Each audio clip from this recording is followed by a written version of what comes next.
Welcome, everybody, to ProBots here on ES Champs ProBots.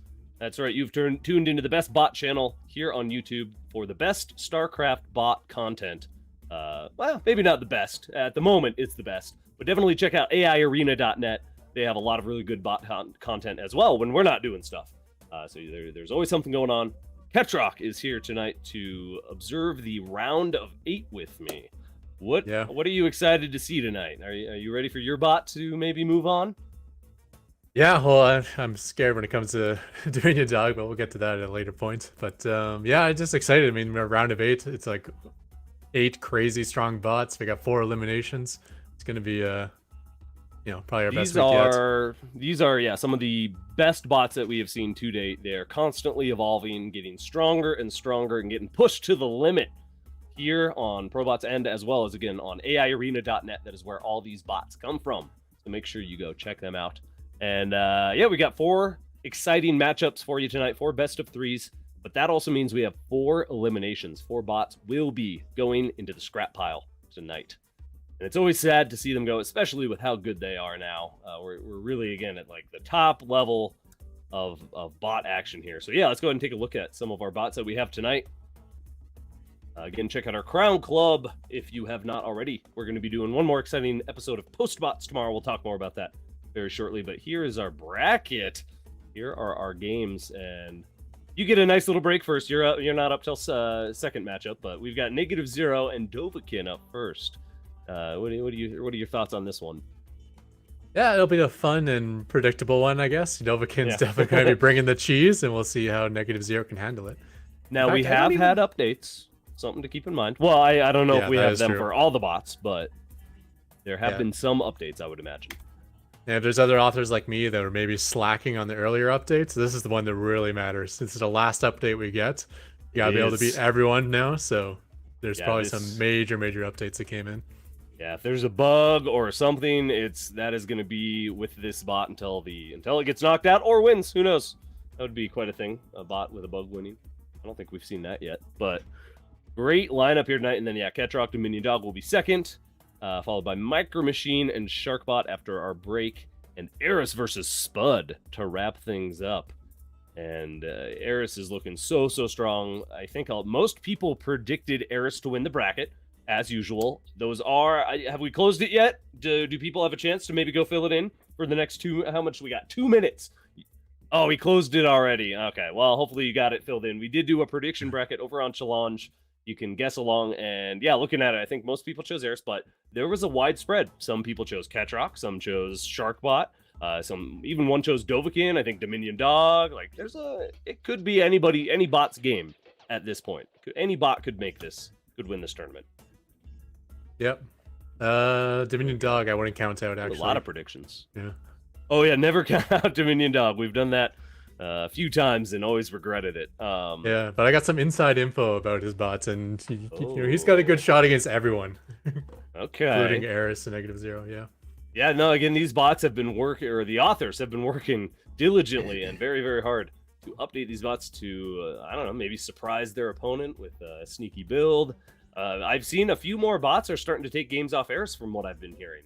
Well, again, Eris still top of the ladder, but yeah, he's only like 90% win rate now. 90%, but hey, better than 97. Wasn't it like 97 2 months ago or something? Yeah, like 96 plus, I think. It's the highest we've ever seen. Yeah. That means that there is some progress being made. But here's our first matchup. Here's our first bot that we will see tonight. He was last season's champion, actually beating Eris 4-3 in a very exciting series. Go check that out if you missed it. Very good series. Yeah, and he's improved his disruptor usage, so his one flaw from that previous Eris series has been improved. And speaking of really high win rates, 80%, 80.4 even. Ooh, yeah, that's right up there. I think -0 second on the AI Arena ladder, if I'm not mistaken. Yeah, it might still be Zoe, who's not even in this tournament. His brother Xena came in, but Zoe's up there. If not, it's -0. Yeah. And do let us know in the chat who you want to win. We've got a little poll up if you feel like playing along. -0, our Protoss, or our Zerg here, Dovakin, Dragonborn. Now, not as new, old of a bot, definitely a little newer, but still might be able to take a cheeky win if -0 doesn't have his worker defense lined up properly. And Yada Again, Hunt's we're like, assuming it's going to be a worker rush. Yada Hunt's very active in the bot scene, so it's not like this is an abandoned bots or anything. And if he is going to pull out something new, I mean, I think ProBots final submission would be the time to bring it out. Yeah, for sure. So who knows what we'll see there. Okay, so yeah, again, probably these just a bots bunch of drones, but you don't know. Yeah, he gets like 3 extra drones and then rushes. All right, well, we're gonna get things rolling here in just a second. Again, thank you to our Crown Club for your continued support. We're going to be doing an exciting episode of Post Bots tomorrow. Oh, who was our guest? I even looked at it, but I forgot already. Crypt from AIarena.net. He will be joining us once again, so it'll be fun to hang out with him and play a little game and talk bots and that kind of thing. But let's go ahead and dive into our first best of 3. It is ready here on ES Champ ProBots. Again, make sure you hit the thumbs up, subscribe, whatever it's called. We're halfway to our subscriber goal. That's the follower goal. So make sure you hit that button, whatever it is, so you get updated when we go live. Anyway, first best of 3 here on ProBots. Let's go.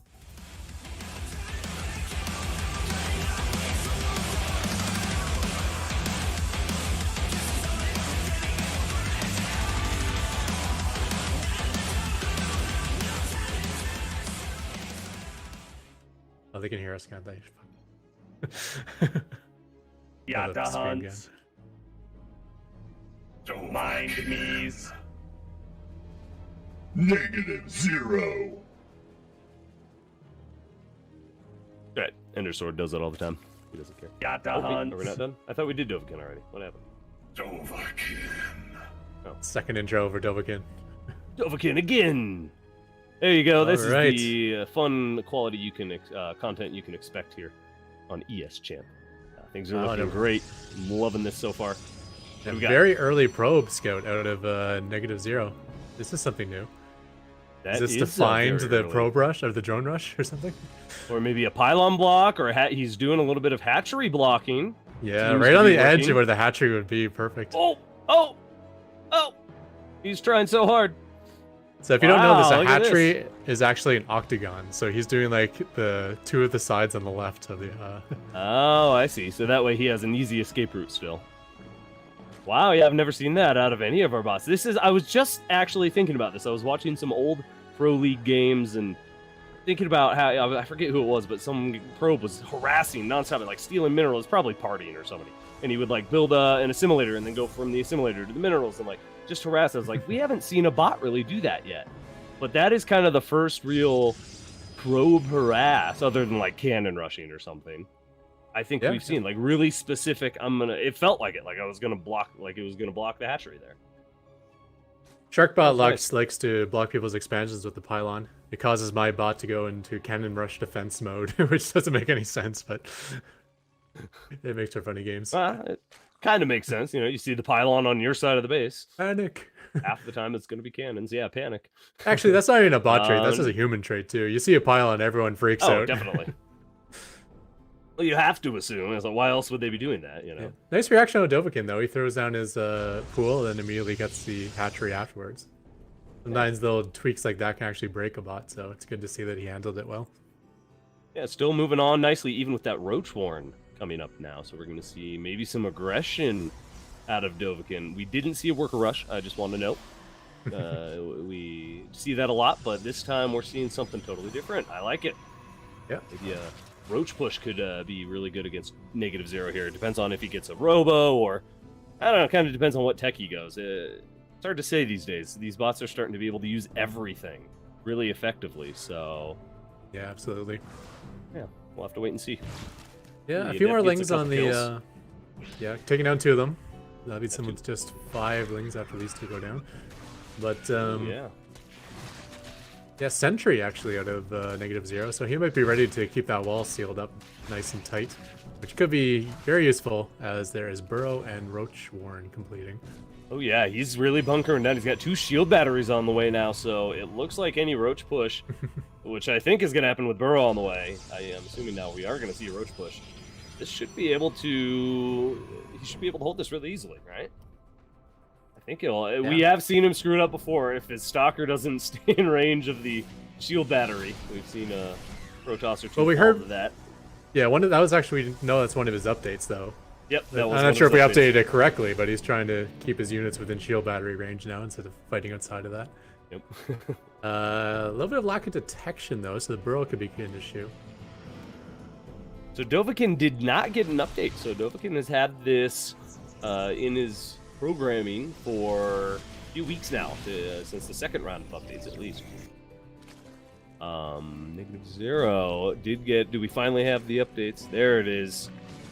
So I'm going to take a little look here while this ramps up at what -0's been working on. Quite a few bug fixes. That seems to be a very common thing. These roaches are... Whoa, what's going on? Speaking of bugs. Yeah, the main and bugs natural. are bugging. Bugs are bugging out. That was interesting. The bugs are bugging out, man. I wonder if those they do rally here, though. I wonder if those shield batteries are in response to seeing few drones at the natural. That would be like really high-level scouting information if that's what they're doing. Ooh, or maybe nice it's just because burrow. it's Dovakin. I don't know. Yeah, who knows? Nice burrow there. One of the roaches, all the roaches so far actually being saved. There's not any detection, so clutch burrows is going to push the stalkers back. Stalkers are doing a great job at just microing and staying out of the roach range, however. So unless there becomes like maybe he traps the stalkers with a few too many roaches, we do have more and more being produced. So as long as he can keep them alive, he can start to trap these roaches or these stalkers, I think. Yeah, nothing's really taking permanent damage yet. The shields are staying up on all the Protoss units. The roaches are not dying. Did it. Yeah, roaches returned so quick though, well burrowed. And I still don't see any detection on the, like, I don't believe it was done there. He's got Forge, which is helpful. Oh, there's a robo right now, as you said. Okay. So he will be working towards that, but yeah, no cannons, no Stargate for oracles, nothing. There's nothing to detect right now. So the roaches, again, with their really, really clutch timing, burrowing at the last second to make sure they can get the most hits in. And then, of course, regenning nice and quickly, and then unburrowing has been able to push this all the way to -0's front door, and he's trying to push through, but the overcharge is down. So I think -0 should hold as long as he can buy enough time for just in one observer is all he needs right now. But it's actually going to be kind of close. He's starting to lose some units here. Yeah, and I like the decision to go into the natural, as on a very low drone count, it doesn't really help too much killing the third. So let's just go right for the gut. Yeah, Dovakin's just going for it, and that is absolutely the right call since there is no detection now. Oh, please tell me that's... my quality, of course, went kind of fuzzy. He's building probes, not observers, isn't he? He's building an Immortal out of the... and an Immortal. I saw the Robo Bay as well, and... Uh-oh. Lack of detection might be -0's undoing here. There's a cannon. Yeah, there's a cannon at the third. So that's have one in the main?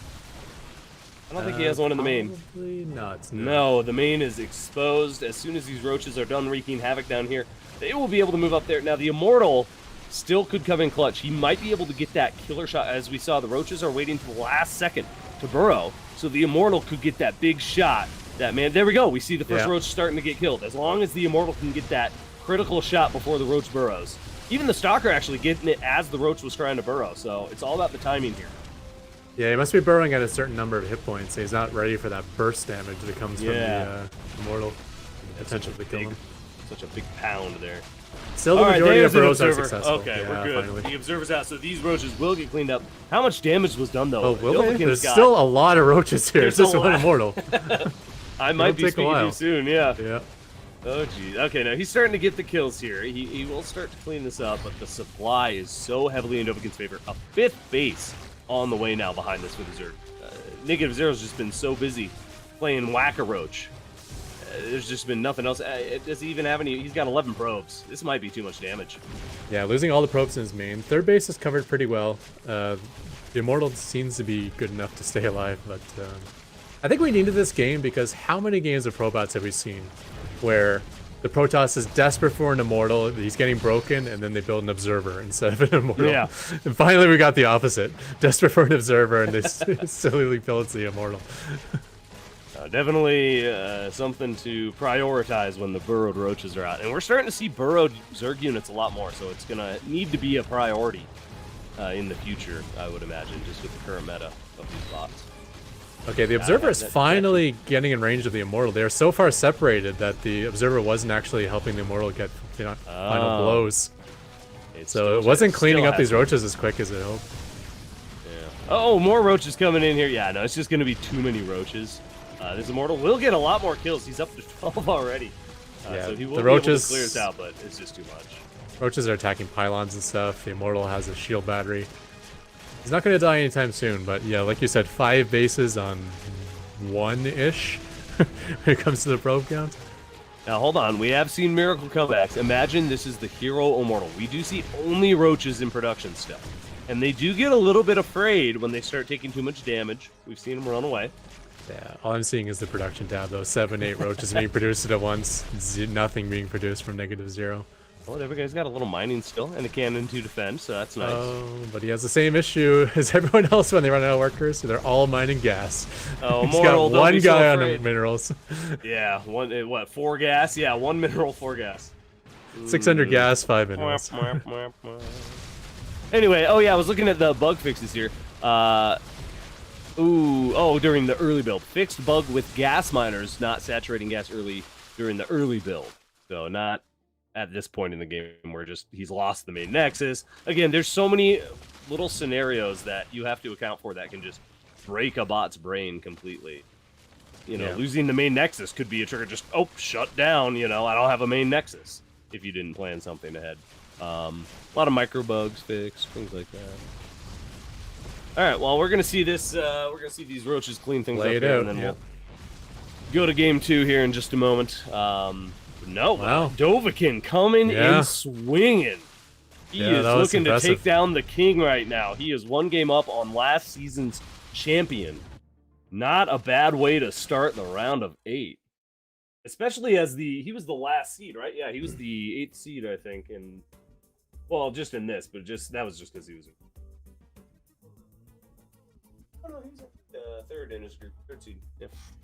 Anyway, not easy to take a game off -0, but definitely lack of detection played a huge role in that. Had he gotten the Observer first, I don't even know if that would have helped, honestly, because he would have been able to see the roaches, but he didn't have the DPS at that point. He only had a couple stalkers, maybe a sentry or something.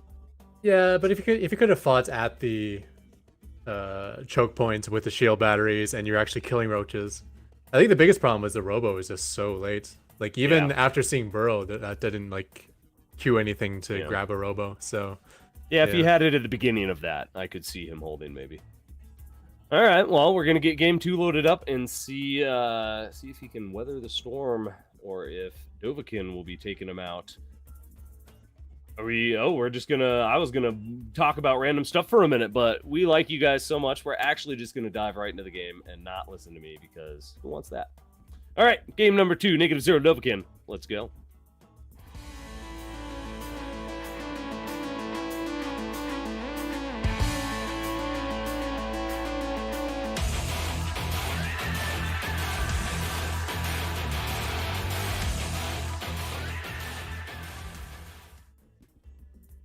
The way.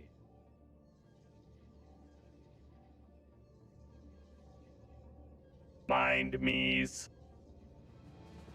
-0.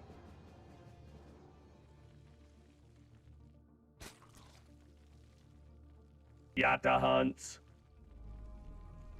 Dovakin. All right, so we're on the Moon Dance, one of the new maps, and that's fine. No, I can have bad quality. That's fine. Yeah, here we are. Moon Dance. Did you ever learn how to moon dance? Tried once. No. I'm not very. Oh, by the way, I'm crossing my fingers I don't play on Moon Dance because I got a massive bug on this map. Uh-oh. Spoilers. Yeah. We'll see what happens. The maps are chosen at random, I believe. So it could be anything. Nice. So this actually this is unfortunate. We saw -0 with that cheeky hatchery block last time. Dovakin just says, "Oh, I'll take the other base behind my natural here, behind my main here." Yeah, I love that reaction out of Dovakin. Another really good reaction. It's like, oh, this base is blocked, let me just take my pocket expand. Now, was it a reaction, or did he just plan on that on this map in the first place? Because that is the safer base to take, is it not? Well, not really. They both have the same choke point. It's just this one has less minerals. So it's more about when do you want to take the pocket base as a third or fourth or a fifth. But the natural usually is the base right outside of your base. But we're bot authors. We're not SC2 pros, so who knows? Maybe it was planned. Well, I'm hoping we see something different this time out of -0. I'm looking at some of his updates here, and he has a new build specifically against Zerg. And it happens to use oracles, which we've only seen one bot really have much success, and that's Sharkbot with oracles. Your favorite unit. I would love to see this. Honestly, I'd love to see some awesome oracle play. We did see some great stasis wards the other week. You can use them for a lot. Imagine if he had an oracle for the roaches. He could have at least, cast a revelation maybe on some of them. Done something. Yeah, I don't know. yeah. We'll see if we get there. Ooh, look at that, though. A very early robo this time. Very good, very good. So -0 learned from his mistakes. And he might have the response up, actually, in time this time. Even if he gets the Immortal first, he should have enough time to get an Observer as well. -0 has the same problem that like the original version of Alpha Star does, where his stalkers are too good. They're so good they can do everything, so he never bothers to get like a robo early on. And yeah, it kind of cost him last game, but this game is looking much better with that early robo. Yeah, no, I don't think stalkers will be the answer here, even if they micro perfectly. Yeah, Immortals. That's going to be -0's key to victory, I think, because we are going to see Roaches once again. The Roach Warren's all done for Dovakin. The second base is finished now as well. So we'll see how this goes. Ooh, the Adept's actually getting a little bit of harass here. No response. The Queen's just watching this happen. Doesn't care. Okay, here comes the Zergling, but that's not going to do it. Yeah, this has been great. These Adepts have again full vision of everything, just picking up Zerglings here and there. What's that Adept up to? 9 kills? 1 worker and 8 drones, probably. And counting. Now, hold on. Can you explain some of these updates for me? So, he's saying he improved his tank range calculations in Combat Simulator. What is the Combat Simulator? You guys have a Combat Simulator? Or is that just his version of, like, he runs it up against Terran bots? Well, it's kind of like that intuition we have as humans, where, like, here's my army, here's his army. Should I try to jump on top of these siege tanks? Or am I going to get wasted? And that's what his combat simulator is doing, is kind of comparing his own army to the opponents and deciding whether you should stay back or jump on it. Gotcha. Well, I guess I could just ask him. Mind me is here in the chat. What's up, by the way? Hey, everybody. Thanks for being here. I forgot to pull up the chat. Yeah, everyone let us know. -0 seems to be the crowd favorite here. 71% want him to win. But Dovakin, again, coming in very hot and just took down one game. Took one game off -0 and looking to maybe take another one, but -0's in a much better spot. Did he get the Immortal yet? I haven't been watching here. I haven't seen any production from the... Oh, we got a Warp Prism. Ooh, are we going to see some Warp Prism juggling? Yeah, that's always cool. We've been teased with that a little bit before. Yeah, -0's quite good at it, so is Sharkbot. And... It's like the opposite of Burrow, right? So the Roaches will be popping down, and the Stalkers will live forever because they'll just be popping up into the Warp Prism. Yeah. Like anti-Burrow. And so much, like, tiny amounts of damage, yeah. Getting Overlords and Zerglings and drones, this all adds up to this Roach count being very tiny at the moment. Yeah, it's not fearsome at all. 4 Stalkers with a Sentry and Guardian Shield. Nice use of Guardian Shield, by the way.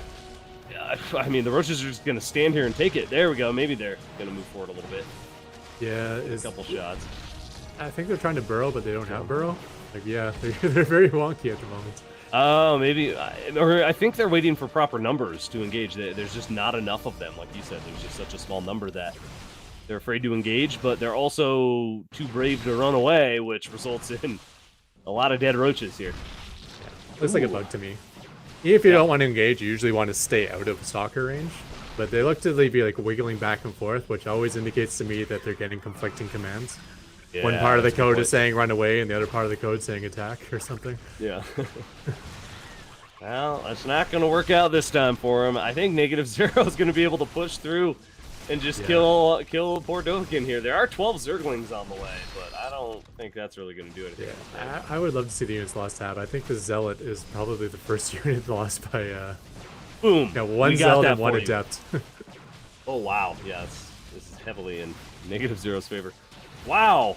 Okay, so game number 2 not looking so hot for our Zerg, but that might just mean he's going to switch it up in game number 3 with who knows what. Maybe we'll get that worker rush after all. There's Like- the immortal. Roaches Welcome to kind of the look like party. toads, and they're definitely moving like toads right now. Yeah, a little bit. That hops. kind of that little hoppy hop. Yeah. Yeah. I can see Yeah, that. I'm getting Frogger flashbacks right now. I can see that. Has somebody made a Frogger StarCraft game in the arcade yet? I can almost certainly say yes. That just I've seems never like a looked- mandatory. If it doesn't exist, then Right? that's Blizzard should go out of Get on that, business. yeah. All right, nicely done, -0. Yeah, you're gonna easily push through here. Adept, you can get some more kills in the worker line. Yeah, we're gonna see more and more roaches trickle out, but there's gonna be no tech change. There's not gonna be anything that'll be able to stop this at this point. They're But trickle that movements, means micro. I get trickle movement micro. It's gonna be a new bot term. I get my ace match. I'm excited for that. And hey, that is just the best darn way to start the round of 8 with an ace match. Absolutely. So, Like, let's admit it, a lot of us would have suspected the series would have already been over long ago with a whole bunch of drones dying at the 1 minute mark. You would So, think. yeah, this is already an impressive series. So. This is great. This has been really back and forth. I love it when it's very back and forth. It just goes to show, even though -0 is what, number 2 on the ladder, last season's champion, Dovakin still taking some games and some cheeky builds, just having a little bit of yeah, conflicting orders. I think is the right call there. Just seemed to be getting too many, do this, do that, and just ultimately then didn't do anything useful. I think he GG. never researched Burrow, and I think he was expecting to have Burrow in the code. Is Oh, he's probably got my one more guess. base. Oh, yeah, that's a good. Yeah, if he didn't have Burrow, that's really going to screw up his strategy if his whole thing relies on that. There's the last base. So I'm hoping to see Game 1's Dovakin versus Game 2's -0. Let's see the You know best we're getting of a both these worker rush, builds. right? Yeah. You know we're getting a worker rush, yeah, right? He did lose. But he must know it doesn't work versus I don't know. -0. I don't know for sure. I could be wrong, but we'll see. All right, well, we're gonna get game 3 loaded up again. Everybody, check out the Crown Club. You get all sorts of cool stuff like access to PostBots. We're going to be doing a fun show tomorrow night, our last one of the season. So make sure you check it out and come join live. You can come hang out in the Discord and watch it live and chit chat with us. It's a lot of fun. And also, we have got bots for you to play against. We're going to talk a little bit more about that after this series. But the humans versus bots, I think, is available now or something. Oh no, We've available submitted next them, week. but- Yeah. Right? Yeah. The bots have been submitted to play against, and then next week you will be able to play against them yourselves. So make sure you keep an eye out for that. You can check out our forum or our Discord. You'll get links there under, I think the link should actually be below us here in the description at some point later this weep.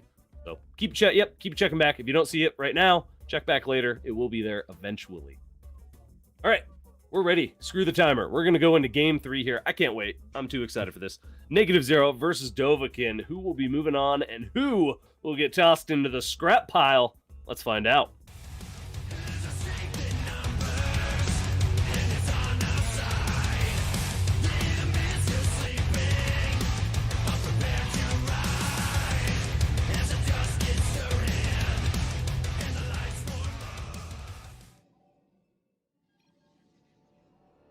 Mind me's.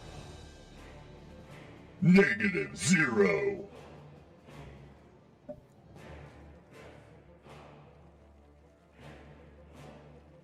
Yatta hunts.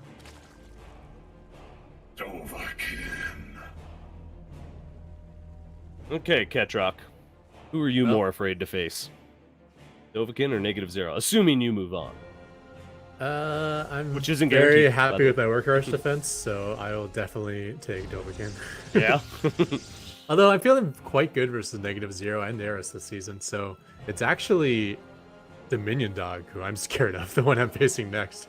That will be coming up next. Yeah, you got to get through that first to face one of these two for sure. Yeah, so like all the secrets are out now, so I've seen what he's doing on ladder, and I was like, oh, that's scary. So it could go either way, that series. I'm really excited to see what will happen.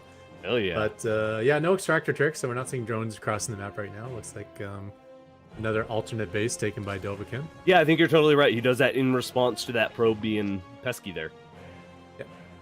Game 1 is interesting. He took the pool instead, and then took a later expansion. So he has like different ways of handling it. Yeah. A lot of ways to make an omelet. What's the phrase? A lot of ways to... I don't know. There's some old phrase for that.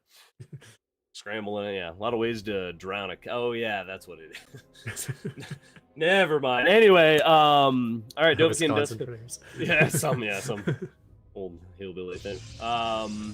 Yeah, Dovakin's got the second, quote unquote, second base, getting close to finished here, and I was wrong. I thought we were going to see a worker rush, and Dovakin's staying true to the course here, and I would imagine we're just going to see roaches again because it did work so well in game one. I could absolutely see it working again here as long as, I guess, the Adept doesn't get in there. Was that what really slowed things down and caused no burrow? Was just the Adept causing havoc, or? It definitely got tons and tons of value. But yeah, those are the two things I'm looking for right now, is when the Robo shows up on the production tab and when Burrow shows up on the production tab. Because, okay, there's the Robo, speak of the devil. Yeah, so let's hope we see Burrow, because I think that is what was causing the, what do we call it, the Toad-like micro of the roaches. You know, they took damage micro, and they just kept trying to burrow, but instead they're hopping around. Yeah, just couldn't do anything useful.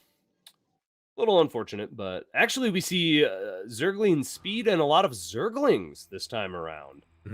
So maybe we're going to have a Zergling rush of sorts. First Adept is going to get the first couple of Zerglings, though, so that already kind of blunts the edge a little bit. Oh, just gets one. Oh, maybe two. There you go. Yeah. Hoping for Dovakin that he doesn't cut back the Zergling count too much, because it's really important to keep all these alive if you want to be able to flood the opponent early. Lings seem to be really tricky to figure out. We've seen both ends of the spectrum now. We've seen Lings be very afraid to engage and just not doing anything. They'll dance in, marine bullet fire. And now we're seeing the Zerglings being just a little bit too aggressive, where they should pull back. They're just suiciding onto the Adepts. So yeah, it seems to be a tricky thing to figure. Yeah, they are fragile, so a couple hits, it's hard to get out of range. So you might as well just attack, but. Yeah, you certainly don't want to just kind of like A-move an Adept or something. Early game, I think it's possible to do it fairly well with easy logic. Like, there we go. Zergling speed's done, so we should get this now. Yeah, like if you stay on creep until you get Zergling speed, and always pull back when you're at like half health or something like that, I think you could probably keep your Lings alive that way. Yeah, definitely. The thing is they have so few hit points, you can actually regenerate them back to full in not too long. You lose all your hit points, so they're back to full in like a minute or two. Yeah. Beauty of Zerg. No, but how do you Ling flood a wall like that? That's a hard wall with batteries and a stalker out there. We do have a lot of Lings coming down, so the first step is going to be drain the shield batteries, I suppose, which with 4 Adepts there, I don't think that's ever going to happen. Well, actually, the Adepts decide to blink out, but the Warp Prism doing some fancy micro to save them. Yeah. So creating a fun little skirmish here. The Adepts need to get behind the wall, though, eventually. Ooh, one Adept actually goes down there. That is true. I was worried when the Adepts went up engagement here. I'm starting to actually get a little bit more worried here for -0. He's taken a little bit too... Okay, Zealots are going to start cleaning this up. Yeah, that's all it is. Zealots in front, Adepts in back. And you're good to go. Yeah, that's a very good composition. I like that there's only one Stalker, and it's just for sealing the wall off. Adepts are such a better value versus Zerglings. -0. Reading Dovakin like a book right now. He sees all the Zerglings. He is just cranking out anti-Zergling units.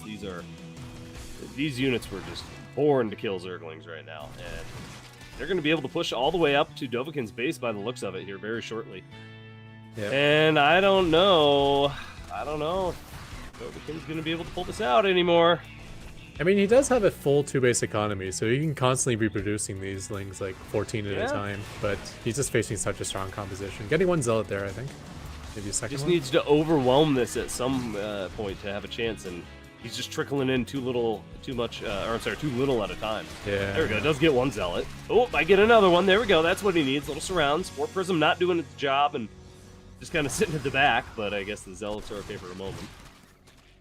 Well, this is getting a little close, actually. Dovakin, on 3 bases now. 16 Lings non-stop production. I guess he could maybe push this back? He might. But the other thing is, this army's not getting reinforced by -0, so I don't know what's going on off-screen, but I see a 3rd base, probably a massive army at home. Like, oh no, there's units kind of trickling across, I think. Yeah, they're just streaming like 1 or 2 at a time across. Oh, okay, here they go, yeah. Yeah, it's not a ton. Oh, there's the big link into yeah. the... Yeah, this is going to be it. There goes the jump Cleans count. out the main, and no more Zerglings, because no more economy. Wow, nice splitting. -0 just with the moves right now. He's like, oh, you're going to style on me game one? I'll show you a thing or two. And now he's splitting up into like all 3 bases at the same time. Just absolutely decimated Dovakin in one fell swoop here. Yeah. But what a fun series. Great matchup between these two. And a great way to start a round of 8 here tonight. Yeah, another impressive showing by Dovakin. Like showing that to new authors, like you can have a simple bot and still make a deep run in ProBots. To get all the way to the round of 8 and to take a game off of the previous season's champion, that's very, very impressive. Very well done. Very well done. Yeah, and this is Dovakin's 3rd season. So, yeah, definitely doing awesome for being such a new bot. But -0 will move on. And Dovakin, you're getting tossed in the scrap pile. We'll do that later. Endersword usually does it, so we'll toss him in the closet for right now, and then we'll have him take Same him out for Ender, later. yeah. Save him for Endersword. All right. That was our first series here on ProBots tonight. Thank you all for being here. Once again, if you've just tuned in, we have 3 more exciting best of 3s coming your way. So stay tuned for that. Catrock spot actually coming up next. We'll be talking about him and who are you up against again? Dominion Dog. Indian Dog, yeah. This is going to be a hell of a TVT. Coming I'm up. very But first, worried. Yeah, I don't think you Nervous. should be too worried, but Dominion Dog definitely can wreak some havoc. But let's talk real quick about our humans versus bots. We have that again coming up. In case you didn't know, keep an eye out. Next week, you will be able to download our bots. You will eventually see a link below us in this video, this one right here you're watching. Keep checking back if you don't see it. But you'll be able to download 5 bots and play against them. I know we've got Eris, Sharkbot, Micro Machine, -0, right? And Catrock. Yeah, I'm in Saving there the too. best for last there. And yeah, show us some stats. It is time to take a look at Catrock's bot, Catrock. And you are, what rank are you on the ladder? You're like number 5 or something, right? Yeah, my bot's You're playing right up random builds right now, so he's not in super try-hard mode, but he's maybe number 7 or so on the ladder. 6. You're number 6. Yeah. Yeah. So still up there, still looking good. Well, that's fun. It's exciting. You're trying some new things here. So we're going to see some new updates tonight, I'm assuming. Yeah, I didn't really update for the first 2 ones. As you can see by the attempted SCV rush every single game, which is broken in my butt. But yeah, I got a lot done for this final submission. Ooh. Oh, yeah, so I wanted to talk about your creep clearing. We'll talk about that as we see it. Hopefully we'll see it in game here. Or not this game, but hopefully we'll see it in the near future, I guess. I was thinking you were up against a Zerg for a second. I was like, oh, I get to see this. But no, you did. That was a really cool update. I saw it in action briefly somewhere. I think it was on your stream or something. I just had to popped it. I was like, oh, look at that. I had to learn trigonometry again cool. for the first time since like grade Really? 9. Yeah, I know. That's so maybe we'll see that eventually, and you can teach us all some trig and tell us about that. But Dominion Dog will be your opponent. So do you have any updates specifically for Terrans here? Just some more general fixes, that kind of thing? No, I mean Fidelina's like a fellow Java author, but he's just been not on Discord for a long time. So I'm like, is he even updating his bots? You know, is he even working on it? I thought at best, he would maybe just pick a new build. But apparently he has been secretly an underdog as well, have been secretly building like a design to like crush Catrock and -0 and Eris, and has kept it all under the radar. Locked himself in his laboratory and has been working up these crazy builds. All yeah, right, basically well, like 5 minutes after submission, he started messaging me. He's like, "Hey, guess what? You're dead." Oh, gee, well, maybe I chose Catrock to go up against Eris for the finale here in our prediction brackets. Yeah, it'll be a close not come series. true. I can guarantee you. It probably won't be a 2-0 for either of us. Okay, well, good. Yeah. I want another ace match. That's what I'm here for tonight. That's And highly I believe likely. we're excellent. I think we're almost ready. Bear with us, everybody, as we get things rolling. Thank you again for being here. I think we are actually. Are we pretty much ready? We'll do it at the 1 minute mark. How's that? We'll pretend that you didn't do that extra useless minute on the timer, and it's not my fault that you. I got one You timed talking too long, point. right? When I was watching that, There you go. No, do it. Hold on. Do your talking point. Well, when I saw an overcharge going like every single game for -0, it reminded me that we got a new SC2 balance patch coming out. Oh, including that's a big nerf right. to shield batteries. We'll talk about that for sure here. All right, let's go ahead and dive into our game. Yeah. We're ready. Dominion Dog versus Catrock. Look at that. Perfect timing on our part. Best of 3. Who will move on? Let's see. I see 51 seconds, so. Why do you put that? Why do you put it back? That's not mine.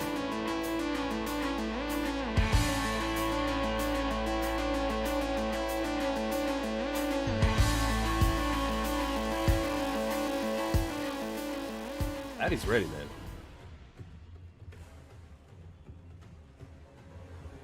Catrocks. Catrock.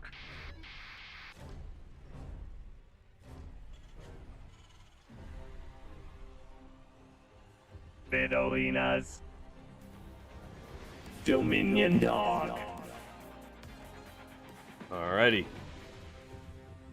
Here we are on Berlingrad. Alright, so you didn't get the map you didn't want. That's I kind of wanted it this one though, because You did want this on my one? best build, I don't want to get I don't want to get Moondance or I'm dead. Yeah. But on this build, it's like may as well get like the 2 bad things out of the way at once. Alright. But Well, let's see yeah. how this shapes up. I like you're already blocking for the Reaper, which I imagine we're going to see. Dominion Dog does like to do that early Reaper for scouting and looking around, but actually, Command Center CC first, yeah. I think that is, especially if he plans specifically against your bot, that seems to be a pretty safe bet, because you don't do a lot of early aggression. No. I shouldn't say. Not all the time, but every now and then you'll do a proxy or something, right? Yeah, I got some all-ins, but in my macro builds, I don't really put on any sort of scouting or poking, I should say. So you can get really exploitative by being super greedy against me.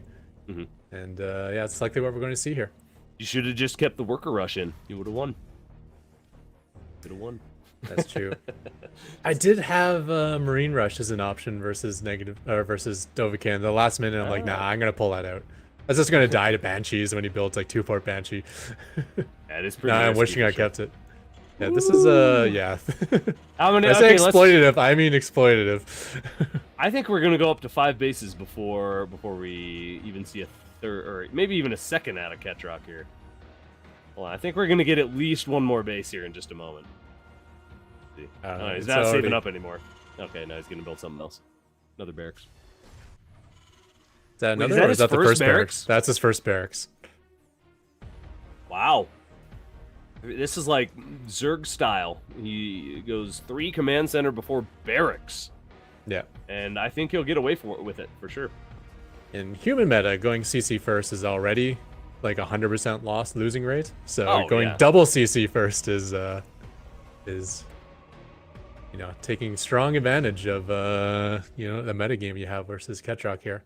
So Was this something Catrock could scout, or potentially, or do you not do a lot? Of scouting? something that Oh, could no. be scouted, but not by Catrock because oh yeah, I got trapped. Look at that poor little guy. He's trapped.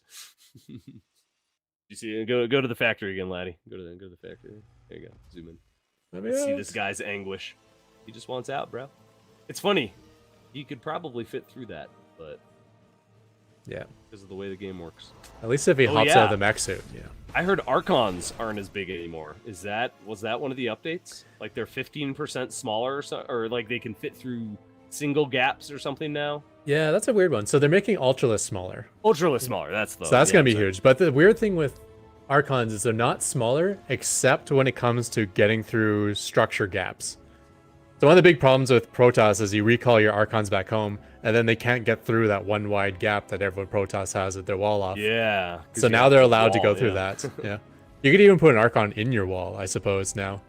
That means your wall will never go down. Oh, you could. That actually makes it. I mean, you could technically put one like right behind the gap in the first place, but you just can't get through it. Now you'll be able to get Yeah. through it. That's true. Interesting. Yeah, we'll eventually have those changes, I would imagine, worked into our client and our bot system here, right? Maybe. When does that happen? Is that like already happened? Is that live or?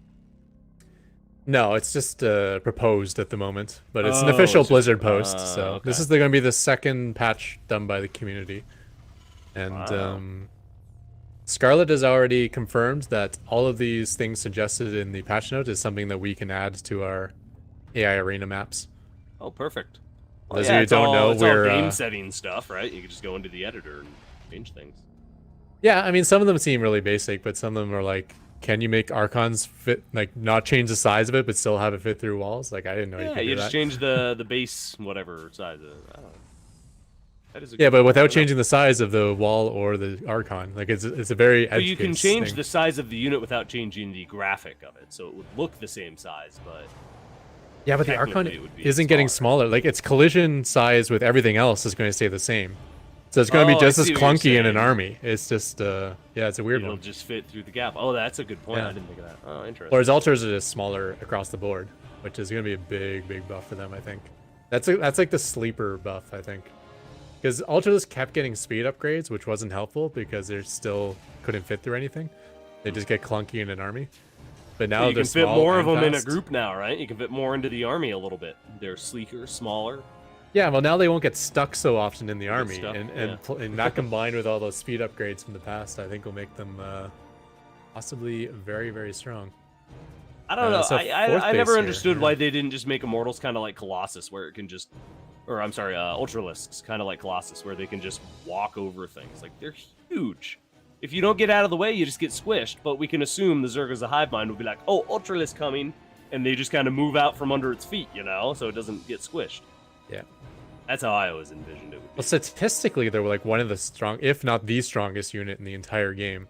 So the think it really downside was always that they didn't have that mobility because of their unit size. Yeah. In Legacy of the Void, they're originally going to come out with a underground zealot charge, basically, where they would dive under the ground and then pop up at right Oh on my top of the God. enemy. Yeah, they got rid of that quick because like you give Yeah, them that much that's ability to be mobile, and then Might it's as well just too give them much. blink and make them fly too. Like sure. Anyway, let's take a look at what's going on here. We've been neglecting. Yeah. Dominion Dog's on 5 bases here, so I was right on that prediction. Yeah, and going into Um, Thor's and Bio looks like the composition For here. bio, I like that. That's that'll be interesting because we see out of your bot a lot. Looks like we're going to see it this time. More of an air style with Banshee's cloak. I would imagine a good Viking support squad to go with it. Yeah, they do splash damage and bonus damage to light air units, so they're really good for that. And then I also don't really protect my tanks very well, so they, Thors are a great way to busting through a tank line. So yeah, I think that's going to be work out quite well for them, especially with a giant economy to go along with it. Catrock still hasn't taken its 3rd base as of yet. Well, there we go. You're building a couple right there, so you'll have your 3rd and 4th soon. And 5th. There you go. Catrock getting the 5th. Yeah. Sometimes these end up being macro orbital, sometimes they end up being expansions, depending on the scenario.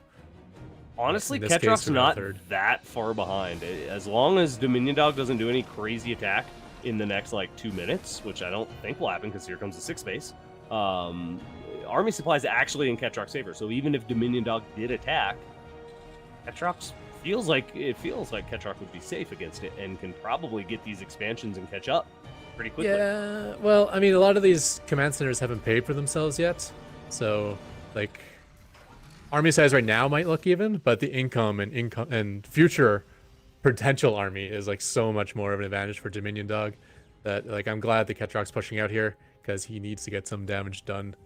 This is the time to do it, yeah, before Dominion Dog's economy really kicks into being able to just replace his army really quickly. And looks like the 6th base will be the first target, which is a good way to go. Start clearing the outside. But here comes Dominion Dog. That's something to say about it. Tanks are going to unsiege at the worst possible time. Yeah, that's unfortunate. And that is a little unfortunate. They do get some shots off here, though. The Thor's getting distracted by other things, actually, and not targeting down the siege tanks just yet. Okay, now one gets targeted down. Yeah, auto turret. The tanks got a Ups and lot down more that one, shots too. off than they probably should have, to be Yeah. honest. So that wasn't horrible in the end. Still very even army supply, so. Who lost more there?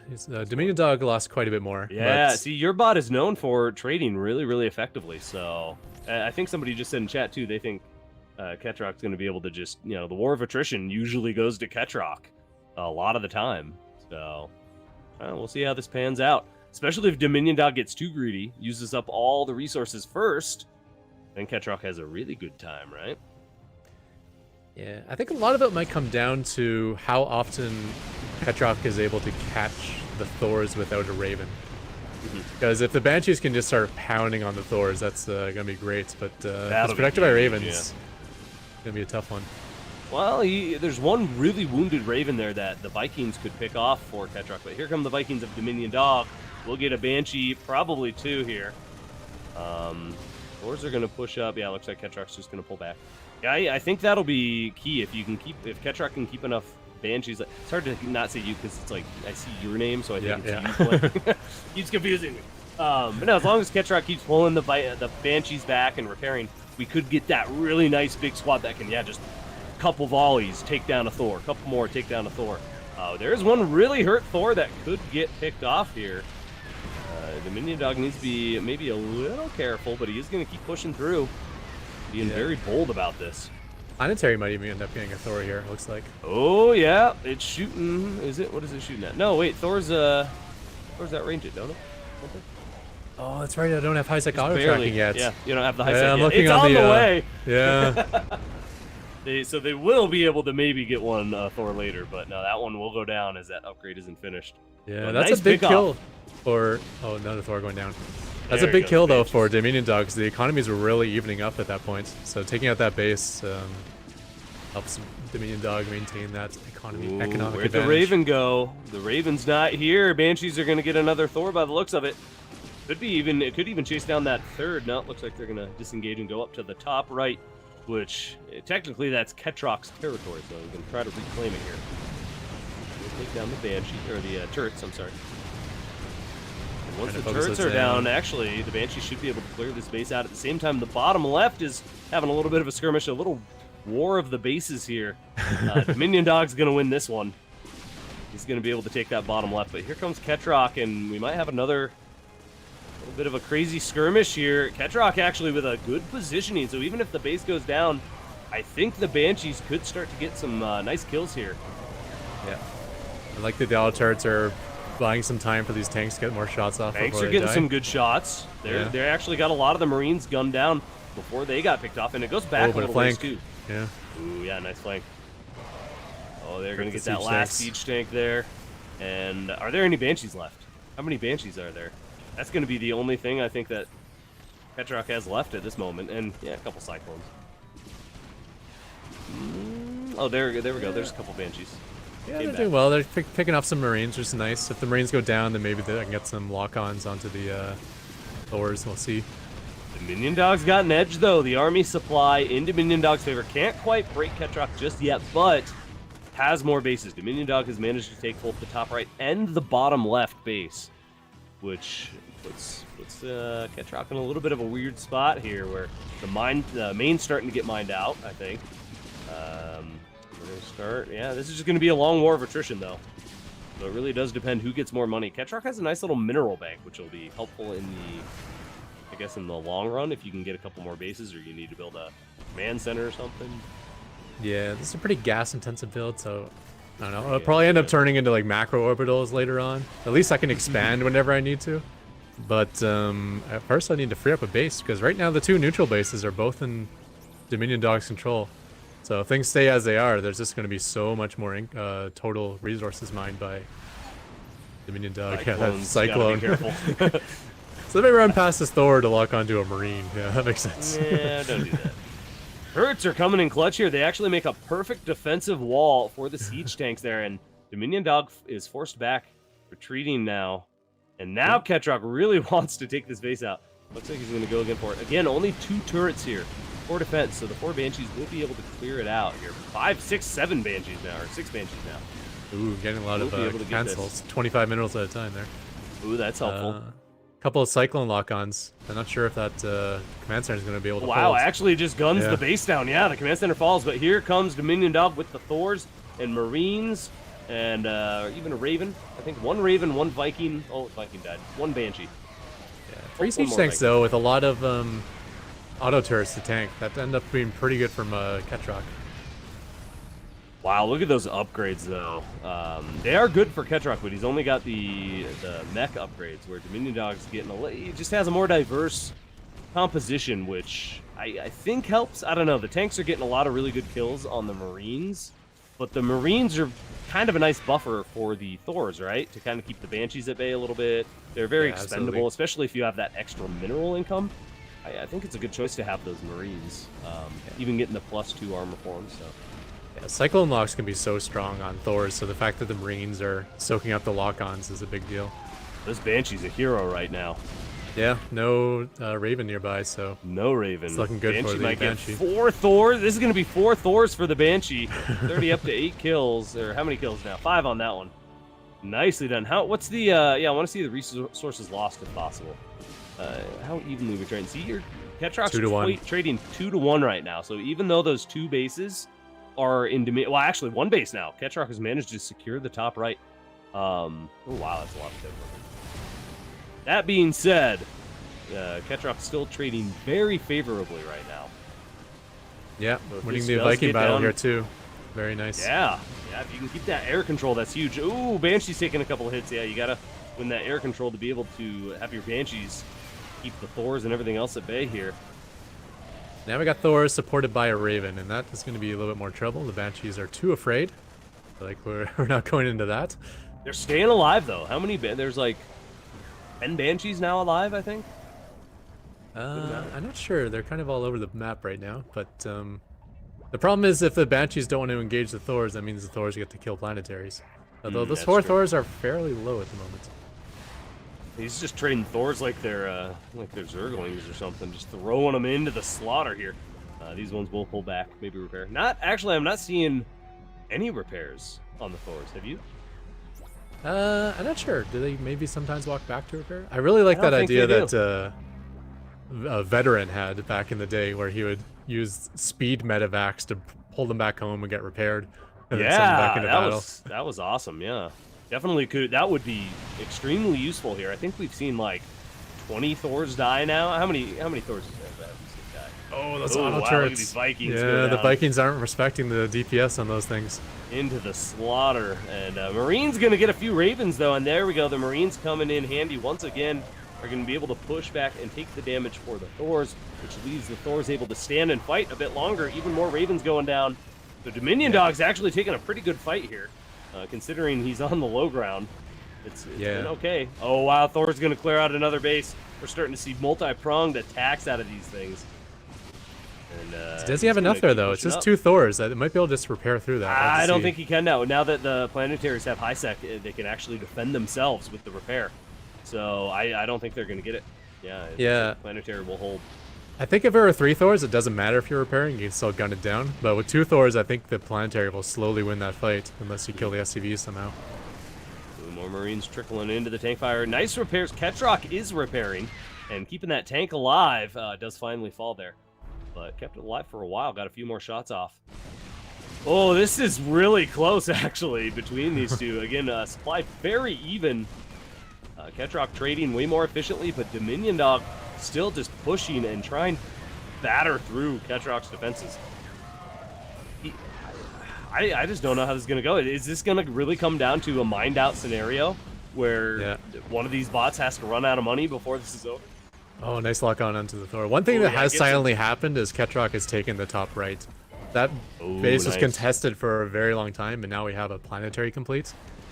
Yeah, the Thor count's not too good. It's starting to dwindle. The Thors are actually getting pushed back. Catrock has started to regain some territory here, where the battles have always been taking place on Catrock's side of the map.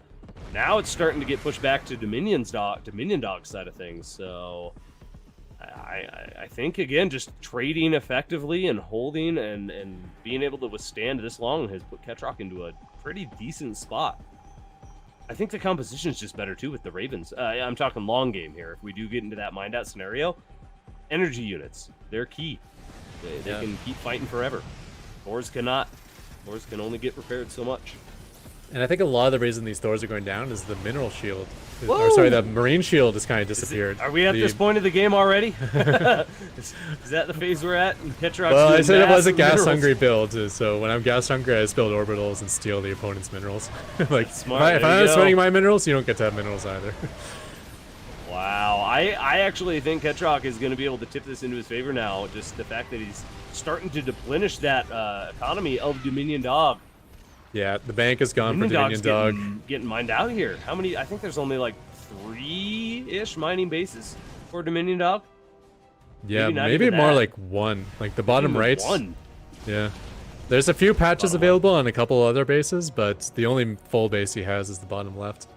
And again, supply's still pretty much dead even here, but this is so intensely close. I just think, again, because of the longevity, the turrets, just being able to trade with 3 units like that, the Thors aren't going to be able to compete. They'll die off eventually. There's Yeah, no the repairs Raven on Cloud has them, gotten very even if big, there were. and unfortunately, I don't believe Dominion Dog respects auto turrets. You know, Not it's at not a all. normal unit. You know, you don't expect to face structures out on the battlefield, so it's something you might miss when you're coding your defense and Yeah. offense. Well, it's really hard. The Thors can't just run away from an auto turret field like that unless they're already No. right on outside the range. If they get caught by turrets there, they're just done. They can't run away. But those auto turrets have also killed like 100 Vikings, right? And those are the units that could have ran away.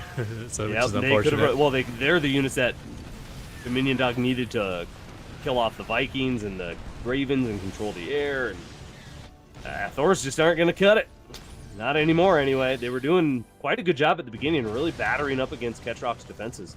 But just as time has passed here, they've kind of lost their usefulness. And yeah, they're really hurt. We're going to see a few more Thors get caught here and probably die. Yeah, now it looks like the 2 o'clock base is a contested one where both sides are trying to throw down a command center there unsuccessfully. There's just we don't even see any more Thors in the production tab. It's all Vikings. I think Catrock's done it. I think he's tipped the scales. The worker count dead even still, but it's just that army count and the Ravens. All the Ravens are just going to be able to take this. Yeah, and the base count and the cost efficiency up until this point. Yeah, it's just everything's an advantage for Catrock now. Catrock plays a solid long game. It's hard to trade. It's hard to do a war of attrition against Catrock. Yeah, I think the map might have just not played well for Dominion Dog. He was like having to go up ramps and stuff. Tanks were able to find positions where they're fairly safe, even though there's no marine counts. And I do think you're right with the addition of some medvacs to both. It would give high ground vision, but then you could also use it to evacuate the Thors, get them out of. Like, say they get surrounded by auto turrets. You might as well try to pick up and boost out. You know, you might be able to get it out before the turrets can gun down the medevac or something.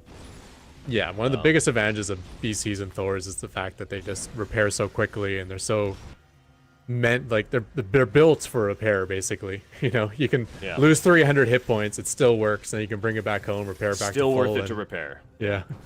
How many Thors do you think have died this game? I'm gonna guess 37. That's a good Gotta guess. be more than that, right? I don't even know whether to pick the under or over on that one. What are we at? 30. Ah, it's pretty close. Yeah. 30 Thors going down. That's a lot of That's a Thors. good guess. Though. Thors are not cheap. And 300 Marines I saw, which That's is a probably lot. why the minerals are lacking. Yeah. Well, and I think that's kind of what Dominion Dog was hoping for, was just get that big rush of income where he could just throw waves of units and try to bust Catrock down and break and wear Catrock down.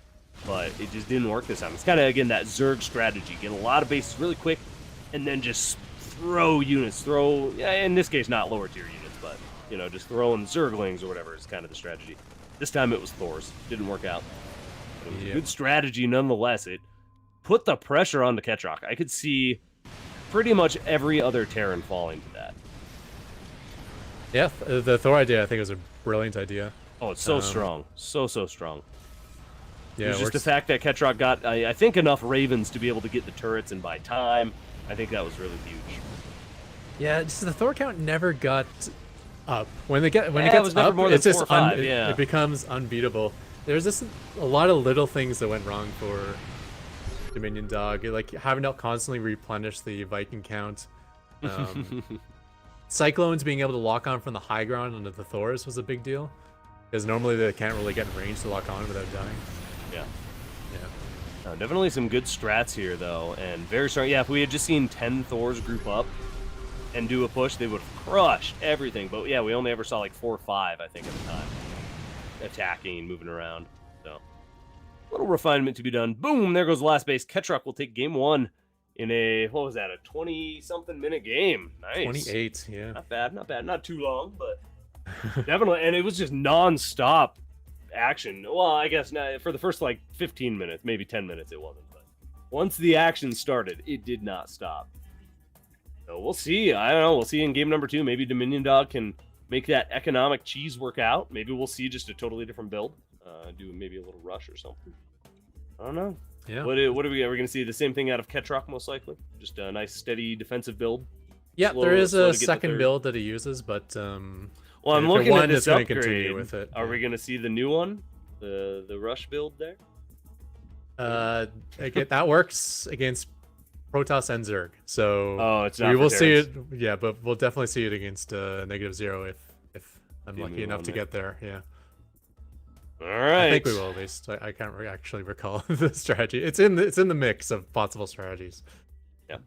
Well, and that's something to keep in mind too. Yeah, Dominion Dog has specific builds against all these bots too. So this is going to be a hell of a round of 8, all the way to the finals. This is just going to be a slugfest. These bots are out for each other. Yeah, you guys are gunning for each other. It's awesome. All right, I think we're pretty much ready. Game number 2. Let's see if Dominion Dog can turn things around, or if Catrock will move on to the round of 4. Let's go.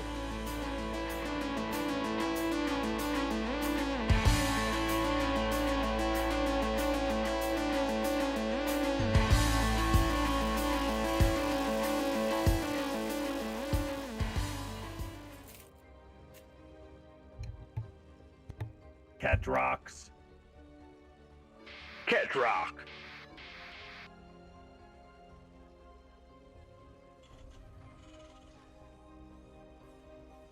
Fidolinas. Dominion Dog. All right. We didn't get Yeah. your bad map, did we? No, we're on Waterfall. No, Waterfall. You're safe. You survived. Yeah, and it's a much more open map in the middle. Like the whole middle is not much choke points, no like high ground, low ground, high ground, low ground. So if I was right that the map features hurt Dominion Dog last game, then he's definitely got the better map than this time. Yeah, we'll see it here if that's the case. I would imagine we're going to see Thor's again, but who knows? Might change it up. Because it's such a big deal whether the siege tank gets off 2 shots and then dies or gets off 5 shots and then dies. Oh, right? it's Like, huge. Yeah. yeah, it's so much extra damage. Well, we saw, just in the last game, a couple tanks getting repaired, and they got a few more shots off, and were able to hold and save the base because of it. Anyway, nice little Reaper block here once again. Catrock playing safe. And another CC first out of Dominion Dog, so I guess we're going to see the same strategy. Doing that macro cheese. And, like, I really have to add like Reaper scouting and just little pokes to my builds. Well, yeah, if you scout this and see it, you can just switch gears and crush them. Yeah. Or like even if you don't switch gears, like the Reaper can like pick off like 4 or 5 workers and make the CC first not even worth it. Oh, yeah. Yeah. All right. Well, this is going to shape up here, and a bunker coming down before even an expansion, so playing really safely. Did we see that last game? We did. Oh, okay. I missed that bunker. Like I'm thinking Dominion Dog from the past, right? Like I'm thinking like 2-port Banshee, I'm thinking Yeah. mass proxy Reaper. I'm like just bake a bunch of units, stay alive, and then, you know, let the macro game victory come later on. Yeah. So yeah, I'm playing super defensive against someone who's going 3 command centers before building a barracks. It's a rough start. I'm like yelling at my bot in my brain right now. It's like, just go. Just expand. Nah, it's fun. Slow and steady wins the race, right? Yeah, well, it Just worked gotta- out last you're time. taking the yeah. tortoise approach. Yeah, it worked out. Well, we'll see here. There's how many bases are on this map? 5, 6? Yeah, I guess it's about the same amount of bases, but it feels a little tighter together than the last map. Yeah, this is like the smallest map in the map pool. It's got the least amount of resources as well. We got only 14 bases, I think, and 2 of them are like half a base. It's So going to make it easier for the Thors to kind of bounce back and forth a little more. We saw, I think they were struggling, kind of like you said, with the topography of the map.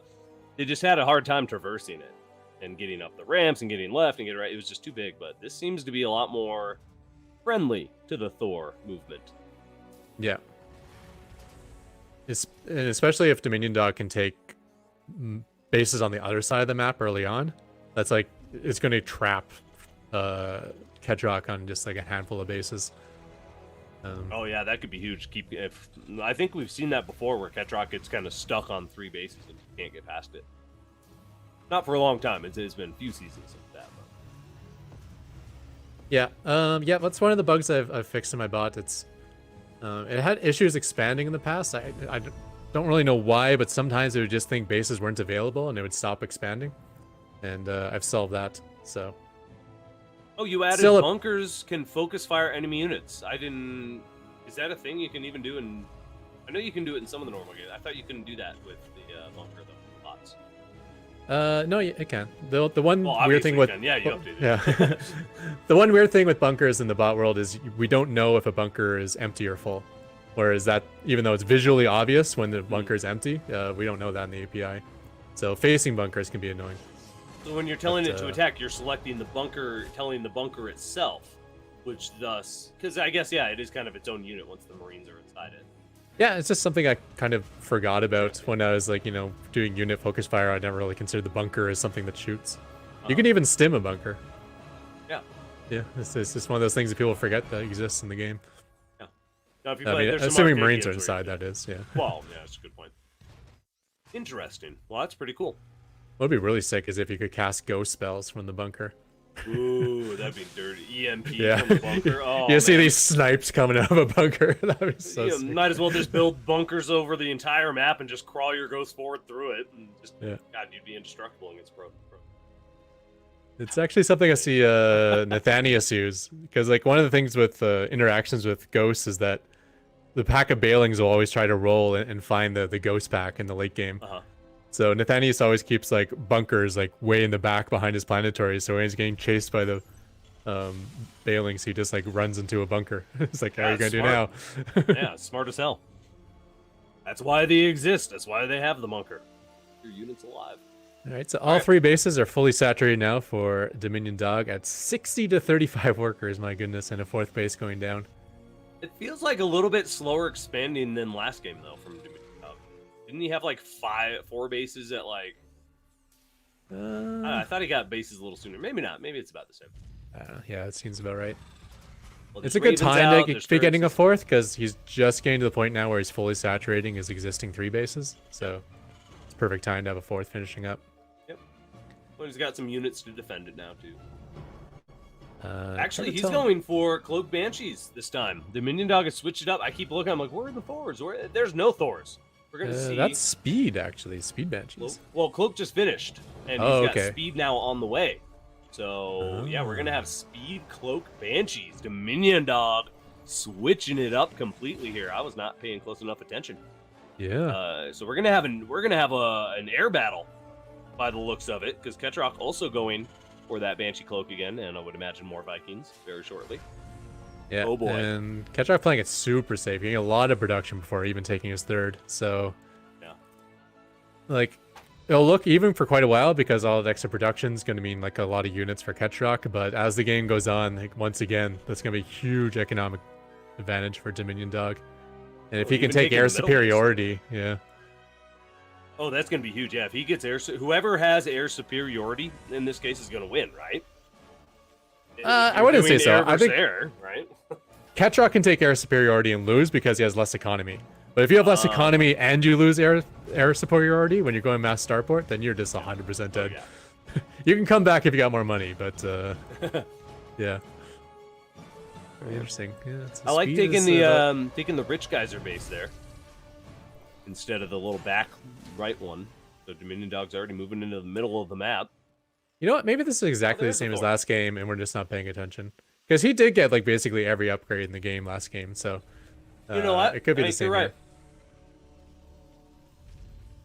Maybe you're right. I don't remember seeing Cloak Banshees on him, though. Not him. He did have Cloak Banshees, but Oh, he it did. I thought those but were all yours. Oh, okay. it does seem weird to get Cloak and Speed this early on if you weren't going Mass Banshee. Yeah. Yeah, Um, just maybe it was earlier this time. Yeah, I don't know. Yeah. Well, here we go. Catrock is actually going to be the aggressor this game. Last time we saw Dominion Dog attacking first. But now Yeah. Catrock is going to be putting the herd onto this expansion. Yeah, it might go down before the Thors arrive. Uh-oh. Third's going down as well. does. Dominion Dog taking a terrible engagement, walking the Marines into tank fire as well. There's 2 more tanks that just sieged up in the back, so these Marines will not be able to push through, I would imagine. Yep, with the Banshees, they're going to clean it up. Wow, that was a good engagement for Catrock. Yeah, the only thing going for Dominion Dog is that he's got the Viking edge. So the Oh, Banshees he's of got a couple Catrock are Thors, going to have to stay like back. that. Yeah. Oh man, he barely kept that Thor alive. Oh, they barely kept the tank alive. Or is that what you're talking about? Everything Yeah. barely living here. This is man, this is such a close series.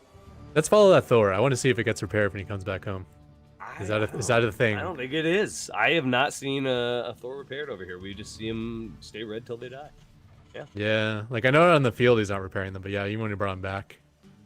Yeah, that's a big deal. Yeah. Well, it's just cheap. It's what 50% the cost to repair it. So and you have it there to keep attacking, so you build your numbers more. And one of the major reasons we don't see pro players do a lot of repairing is just because you can spend your actions better doing other things. Yeah, it's just And too for a micro. bot, that's not a consideration. You know, we can do 100 things at once. That's not a problem for us. Well, he absolutely has the economy for it too. So, well, there you go. Take note, Fidelina. Repair your Thors. That's other than that, Dominion Dog is playing so perfectly, so crisply. Just getting that really early economy, getting every single upgrade. Just the production tab has been almost twice that of Catrock's like the whole game, which is insane. And about to hit 200 supply. Boom, right there as I say it. It's 200 supply. Wow. What is this armory doing out here? Just hanging out? Is that Just not a wanted to standard do his position? I don't know. He's a loner armory. Didn't want to be with the rest of. I do a lot of calculations and generating of like different structure positions, and I guess on this map I just couldn't find enough spots for 3x3 structures. So it's like, okay. Thor's moving up here. They took a lot of shots from the tanks, but the tanks actually unsiege and walk into their death. So that was not the best call. So this base actually might go down as Dominion Dog continues to push, forward, and actually splits the Thors up a little bit here. So this base will go down, absolutely here. Yeah, the Thors are being well protected by that Raven, so the Cloak Banshees aren't getting the free Thor kills they got early in the game last time. No, they are not. Here we go. Now they're going to start getting the Cyclones getting some nice lock-ons. They're going to get 1, 4. Yeah, another luck on there, but that's another base down for Catrock. Yeah. Uh-oh. That hurts. Catrock is expanding to the left side, so maybe those will be able to come to fruition, but the supply is double for Dominion Dog right now. I think this might just be too much pushing through. We'll see. Catrock, again, is the master of trading cost efficiently. So there is absolutely a chance here that he pushes back, but Dominion Dog is looking so strong in game number 2. Again, I think, yeah, just the map topography is really helping him out. It's just a lot easier for him to find engagements. Oh, catching another base before it becomes a planetary, that's a big deal. Like, Yeah. one That's one of the command main center defenses, staying up could be right? like all... Oh, no, he actually moves back. Oh, he walked away. There's Thor's heading that way. Let it live. It's not going to live very long. Felt some mercy. Thor's even getting some shots from low ground. Wait, how's he seeing up there? He must have an air unit kind of. The nearby. Raven. The So fact that the Catrock's- Banshees are scared of the Thors means there must be a Raven nearby. Oh yeah, I see it right above the Thor there. So Catrock still has the air dominance though, right? Yeah, there's plenty of Vikings, but they can't get at the Raven because of the Thors protecting it. And there's plenty of Banshees, but they can't get at the Thors because of the Raven protecting it. So one of those things needs to die for the other to get the job done. Couple Banshees just got picked off there from Dominion Dog, so we'll see another wave of Marines coming in to support this one Thor now. One pretty wounded Thor. But we're going to see Dominion Dog continuing to try to push through and break Catrock, and that supply difference is getting bigger and bigger. Yeah. And I think Dominion Dog has done it. I Yeah, think this Dominion game looks Dog has super broken over. through. Catrock Or will even do, a you tank. know, he'll do a brave Alamo, maybe hold on for a little while, but That's going to be too much. And that's where Catrock wasn't able to get enough bases to be able to participate in this war of attrition. Unfortunately for him. But for me, fortunately, I get another ace match. well, you know what? And for There is a viewers. command center floating. If for somehow you can use this ramp to the advantage, the third base is still alive, you can land another base. Well, dude, I don't think I there's gave him a any 1 in a army million out. chance. Yeah. Is there even a Banshee left? I think it's just Vikings and Ravens now. I don't know, I went all Oh, blurry. no, there's a Banshee. There's one. yeah, 10 kills. Yeah, unfortunately, and that ramp is not giving any advantage, so... You're a Banshee. Let's go. I thought somehow, like, he lost high ground vision and the Vikings just started, or sorry, the Cyclones just started picking off one Thor after another. But, Oh, they're getting a couple kills here. yeah. But the Thor's Dominion already Dog on the high doesn't care. ground. This Yeah, is yeah, over, yeah. yeah. he can make. He's got all your base or all Catrock's bases pretty much. Free reign as well. There we go. We've Does seen find main it clear base out the ramps be a last. nightmare to bots in the past, so I wasn't 100% over it now. Yeah, it's 100%. Ooh, well, ladies and gentlemen, we have a special treat for you. It's a third game between Catrock and Dominion Dog, and it will be happening very shortly here on ES Champ. ProBots, good job tying it up. Looking oh so strong. Yeah, just the one real flaw is just not repairing the Thors. This time it didn't matter. It didn't negatively impact Dominion Dog. Again, the build is meant to hit hard, hit fast, and just keep the pressure on. So it worked out this time. But yeah, if I had to criticize one thing, it'd just be repair your Thors. That's it. Yeah. All right. Let's get game 3 rolling here. We're going to get that loaded up for y'all. That does make a big difference in the battles per se, but in the long attrition sort of games, it's Well, in just game 1, it's it was so a huge much deal. money, you know. Yeah. In game 1, that could have turned the tide because then maybe we have 5 more Thors joining the 5 new Thors because they went home and repaired as opposed to just dying in battle. You know, it's fun Yeah. to die gloriously in battle, I'm sure. But sometimes it's okay to last a little bit longer and repair up and all that. All right. For your viewing pleasure, everybody, we're going to go ahead and dive into this game because our observer can't take it. He is so ready. Not Yeah, moon dance. we're- Not moon dance. Not moon dance. Oh, we'll see. Dominion Dog versus Catrock. Game 3. Let's see who moves on to the finals. Wait. Oh, wait. It was so close. Give it a second. Okay, 5, 4, 3. Okay. Game 3. Dominion Dog versus Catrock. Let's go.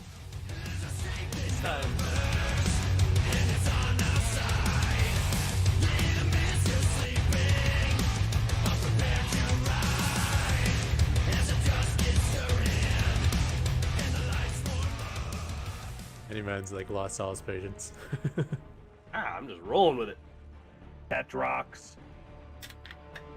Catrock.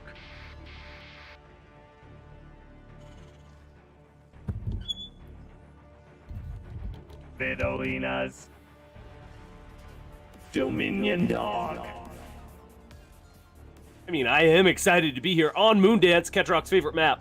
But our observer was about to have an aneurysm if we didn't get in here, so here we are. We made it to our third game here. Cameraman's doing a great job. Oh no. Want to shout him out. Doing a good job. All right, Catrock's favorite map here. Now, what are you worried about? You have a bug here? Is that what you I said? got a very serious bug on this map. Uh-oh! You're gonna fuck up my bracket, Catrock. You better not. And to be honest, like the previous build I wasn't expecting to win. This is the build that's supposed to win like almost every time. And as long as it doesn't get moon dance. Wow. So- Of all the maps and all the worlds, had to be this one. Yeah. Had to be this. Now, what is it? Is it because that back base has the rocks or whatever? Or No, you're thinking Oh, of Stargazers. I oh believe, yeah, but, no, this one doesn't have that. Never mind. I'm sorry. Yeah, so sometimes I Stars, build moons, it's all the same. command centers in my main base, and just to make it into a macro orbital. So I'm like, well, for this map, why don't you just like, if your pocket base is available, just build a command center there instead, and just make it your pocket base instead of a macro orbital, which makes sense. But I didn't specify my pocket base, so it's just going to continually send SCVs across the map to the opponent's pocket base, trying to build a command center there until I At have what no more point? SCVs. Just for your third base you're talking about? Whenever it wants to build a macro orbital. Oh, and macro and orbital. yeah. Well, So you'll have anytime mules in- by that point, right? Won't you have mass mules by that point? Yeah, but it doesn't matter. When I'm floating minerals, it just it Yeah, spends you don't it on even need the macro command minerals. center. Yeah, what are you worried about? You can throw a few SCVs his way. I think you're stressing for nothing. Yeah, but then the SCV dies, and it'll send another SCV, and then as the SCV dies, and it sends another SCV. Yeah, you got the extra minerals for it, remember? Okay. You have enough minerals to spam GG easy with mules and steal entire mineral lines worth of your opponent's base. I'm not as worried about this one as you are, I think. Yeah, We'll see, we'll see how it pans out, but if it happens to the 20-minute mark, I think you're right. If it happens to Yeah. the 10-minute mark, it's that's true. it's It is game very over. dependent Yeah. when it starts happening. So we'll keep our eye on it. We'll keep our eye on Catrock and see what happens. So which build is he doing then? Is this the new Rush build? Oh, no, you're not doing that one no. against Terran. It's just a more cyclone-centric build. There's more planetaries. You notice I had orbitals dying to Thors very early in the last game. Mhm. Planetaries make it a little hardier. And I think just the extra cyclones and the planetaries mean Thors don't have it quite as much power. And yeah, basically on the ladder, my previous build was like 20%. This one's more like 80%. But so it can lose, and also it's on a bugged map. So So what you're saying is it's going to be a coin flip. as to who Yeah. wins here. Yeah, I mean, wouldn't it is want my ace best match build. any I'm other feeling way. good, but I don't know. But it might screw up completely. Well, that's the Yeah. thing. Big risk, big reward, but big failure if it doesn't work. So, oh, we'll pan out. Dominion Dog playing a lot safer this time around, it feels like. Is A little bit. I wasn't don't paying know. too much Maybe of not. attention, but he might Well, have hold gone on. He 3 got the CC fourth base opener. at like the 4.5 minute mark, I think. So, Yeah, he was around 65 workers when the fourth was building, so he's only at 40 at the moment. yeah. That just But he's feels like the it's fact really that he's big. 11 workers up already probably means he went 3 CC opener. Mhm. Because Oh, even yeah. I opened CC first for this build, so Yeah. and he still got an 11 worker lead. All right. How's everybody in chat doing? Thank you for being here tonight, by the way. Yeah, I'm hyping Catrock up. I believe in Catrock. But I also believe in Dominion Dog. This could go absolutely either way. Yeah, thanks for being here, everybody. This has been a good start to our round of 8, and we have more exciting games to come. So make sure you're sticking around for a while here. And we're going to talk after this as well, after the break, rather. We'll talk more about our humans versus ProBots. In case you haven't heard about it yet, I'll refresh your memory. Or if you have heard about it, I'll refresh your memory. If you haven't heard about it, I'll implant it into your memory for the first time. That works. Yeah, All right. Humans versus Dots is it's getting better every single season. Oh, it's going to be awesome this season. Yeah, I'm so yeah. excited. It gives Well, you they're a- starting to, they're going toe to toe with some GMs these days. You're getting some really good training from the GMs playing against them, right? Yeah, I think Holy Hit, who's a GM streamer, played against -0 and had to play -0 like 4 or 5 times before he was able to Wow. beat him. Yeah, so This is going to be an interesting humans versus bots. We're right on that threshold of the bots taking over and just dominating this game to the point where a human will never beat a bot again. and once We're getting again, I there. think I've fixed all the real-time issues when it comes to Humans versus Bots. We'll probably find another one when they actually plays, but it's looking pretty good. Okay, so I've taken my own pocket base, so that means the next time I build an in-base command center, it's going to be in On the Dominion other Dogs. side of the map. All right, well, let's keep our eye on the SCV train, see if it happens. Now, what defenses are there for Dominion Dog? Does he have he doesn't have the bunker, doesn't have... I don't know, maybe there's a world where the SCV gets through and actually can start building the command center. Yeah, if the SCV gets all the way through and sees that that base is taken, then he'll stop. The train of SCVs will stop. So Oh, so it's all dependent on if one SCV can even get there. yeah, Oh, well, but that the just odds of made one this even SCV more exciting. can it walk through the enemy base when he has like a 150 Like, supply? Solid snake of SCVs there. He's got to sneak through under a cardboard box to be able to get it. Oh, It here we begins. go. Oh no. So it begins. At least it's only one at a time, right?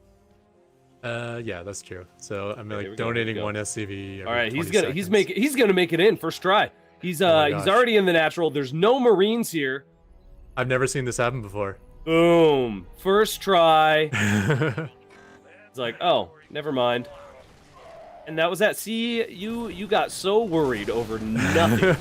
Over absolutely nothing. And here we go. We've got our first engagement. Tank having a hard time choosing to stay sieged here. Might get picked off if Dominion Dog pushes the issue. Looks like the Banshee's going to start racking up some kills. Nice turrets coming down. Are going to be able to kill off pretty much everything with that tank fire. So a nice little engagement from the Catrock in the end. Could have been a little Yeah. cleaner, but And works providing out. a lot of high ground vision, which is really good because that vision blocker was screwing up the tank big time. He was That's able to so see over the blocker, and the tanker couldn't. I can't believe that we've played like maybe 20 games on the ladder since that happened, and I've lost every single game on Moondance because of that. So, or maybe not 20 games on Moondance, maybe like 5 games on Moondance every time. Well, you I never hired got the in. right SCV for the job this time. Yeah. You got through no problem. All right, Thor's gonna bust down the tank and push Catrock back, and we're gonna have our nice long war of attrition. I think once again, both bots are getting pretty well established, and it looks like Catrock will hopefully be getting a couple more bases in the near future. And that should even things up even more. I don't know. I think we can call it the end of the whole ProBot season with the luck my bot has had. Between that and the fact that like Sharkbot won the series versus me and then just decided to leave my base with his zealots. Remember that? I had absolutely nothing, and then Catrock might be the luckiest bot in ProBots. Yeah, my luck surpasses all luck. I'll give you, if you get any award this season, it will be the Lucky Boy Award. Of course, as I say, this is 6 bases to 3 for Dominion Dog, and he's up. Oh yeah, in it's not over yet. Up in supply, up in every single way. So you're going to have some good attrition battles once again out of Catrock. Otherwise, yeah, this is going to the long game. Push to victory. Going to the long game for sure. Now Dominion, I'm just looking at the old yeah, Dominion Dog had a great run to get here. Took down Sharpened Edge, took down Kaninana, who's been looking really strong recently. Did lose one to Micro Machine, however. Micro Machine's still in the tournament, so yeah. Probably the hardest bot to cheese still, even though he's hasn't been updated for quite a long time. And Catrock only dropped 1 game to Sharkbot, so also a pretty solid run to get to the round of 8 here. Yeah, technically. Technically. Yeah, I know. Wins win. I'm noticing air control is super important here because the entire map is like high ground, low ground, and vision blockers. It is a lot of weird vision things that could really be crucial to have the air vision just so you can see over stuff, especially with the siege tanks. You got to be able to see through those blockers and all that. Ooh, these tanks getting caught out though. A big force from Dominion. Well, where's Catrock's army? Catrock has 33 army supply, but no more bases. Maybe that building that base was a bigger bug than we thought. Maybe it just kind of crapped out and decided no more bases at all. Yeah, I mean, and like I see that bug on Moondance, and I assume that's why I'm losing every time. But maybe there's other things about Moondance which is causing the loss. Yeah, that's a lot of buffer marines there, and they don't mind giving their life. They're gonna kill a few SCVs that are Catrock's long distance mining at this point. But with no sign of a command center on the way, so I do think something else got a little bug. Yeah, it could be a bug. You're right. Why is there no? Oh boy. There's well, 5,000 minerals in the bank. Just gonna push through and win. yeah, it's a big bug. 5,000 minerals banked up. Oh man. Oh wow. Yeah, I was not even looking at that. Holy crap. Wow. Yeah, I was busy looking at stats. Like, oh, we're going into the late game. I can look away for a little bit, and then that's it. Catrock looked away too. That's it. Wow, you screwed up my bracket, Catrock. The hell. I was excited for my Catrock versus Eris match that we've been waiting for like 5 fucking seasons now that we still haven't gotten. I'm so confident versus -0 and Eris this season too. Dominion Dog coming in with the upset. Not even that much of an upset. Dominion Dog is just looking so fucking solid these days, and came in with a plan to kill Catrock and was able to do so here in game number 3. And yeah, Dominion Dog is moving on absolutely. Even if this little army gets cleaned up, army supply is still 142. No more bases on the way for Catrock. There's like 4 mineral patches left. Yeah, I don't think he's capable of taking a base. He might be capable of retaking his natural, but that would be it. Not even gonna get these upgrades. Oh, rough. No mercy. All right, well, Dominion Dog will move on to face -0 next week in our round of 4. So well done, Catrock. Would you like to? It's like that scene in Old Yeller. You got to take your bot out back and toss him in the scrap pile. Pass me the shotgun. Put him out of his misery. Oh, rough way to go out, especially. And we got so excited too. We're like, oh, he didn't do it, so we're fine. And then it was inevitably a bug. Oh, why couldn't you give me Moondance with the other build, man? It had to be with this build. Only the combination of the Banshee Cyclone and Moondance, yeah. Murphy's Law coming in full swing there. And yeah, you got a little screwed with that bug for sure. What a great series between those two. So neck and neck.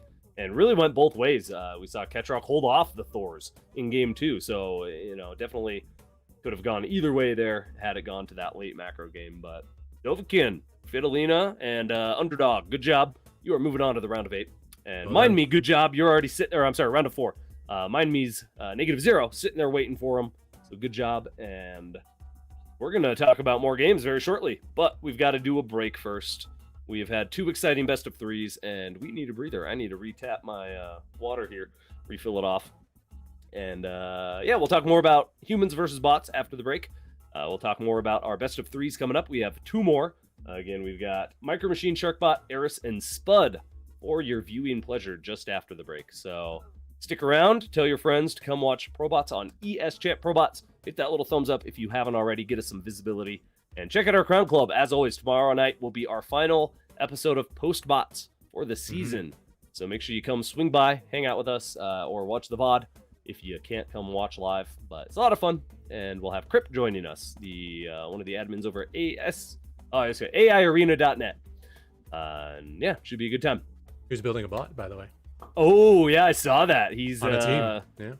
Got his own team. That's all the rage these days. You got to get a team to build the bots. Yeah. Seems to be working really well. We're getting a lot of really strong team bots. Dominion Dog being one of them. All right, ladies and gentlemen, we're going to go to a quick little 5-minute break. So thank you once again for being here on our day, what is this, day 5 now. Technically our first day of our round of 8. Our only day of our round of 8. So appreciate you being here. Hopefully you're having a good time, and we'll see you all in about 5 minutes. Welcome back, everybody. Oh, let me move my mic back in place there. Welcome back, everybody, to day 5 of ProBots here. Our round of 8, kicking things off in an epic fashion tonight. We have already had 2 incredible best of 3s that went all the way to game 3, and very back and forth. And we've already got 2 bots in the round of 4. Let's take a look at our bracket. If you're just joining us, this is what our tournament looks like right now. We've got -0 and Dominion Dog in the round of 4. They will be going up against each other next week. Catrock and Dovakin sitting in the scrap pile. And now we've got Micro Machine and Sharkbot coming up. Yeah, this is a really exciting series because it's the one series you can't really tell who's even favored, let alone you haven't been able to tell anyone that's been favored tonight. It's been but at least we think we know who's favored, and then we're wrong. This time we don't even know. Valid point. Yeah, Micro Machine, again, not getting a lot of updates these days, but this is his 14th season here in ProBots and still hitting the round of 8 and currently adventuring under the sea. You can tell by his profile picture there. But yeah, like the most winning bot, I think. 7 top 4 finishes in ProBots. I don't think he has the most oh yeah, no, he's actually tied for first places. We've got 2 wins for a lot of bots. I know Eris has 2 wins, -0, Micro Machine, and Tier. I think all have 2 final wins in ProBots. And there's a who is it? Rasper, I think, has 3 wins total, right? Yeah. As an author, he has 3 wins. So big shout out there. But as far as bots go, they've only got 2 wins total. So we're looking to maybe crown one of these bots to get a 3rd win. They're the first 3-win bot here in ProBots. It could be -0, could be Micro Machine, can't be Catrock anymore. No, nothing personal. It could be Eris. Eris still in the running. But yeah, here's Sharkbot going up against this Terran here, and now I'm assuming Sharkbot received some updates, even though Micro Machine probably did not. Let's take a little look here. What do we got? Yeah, he has a little story. Ooh, I'm gonna read you Sharkbot's story here as we stare at his beautiful image. Dear ProBots, I was going to make another trip to the Alps. In case anyone doesn't know, he likes to age his cheese in the finest cellars in the Alps. It really gets the nicest cheese there. But he realized that he lives 10 miles from Wisconsin, home of the cheeseheads.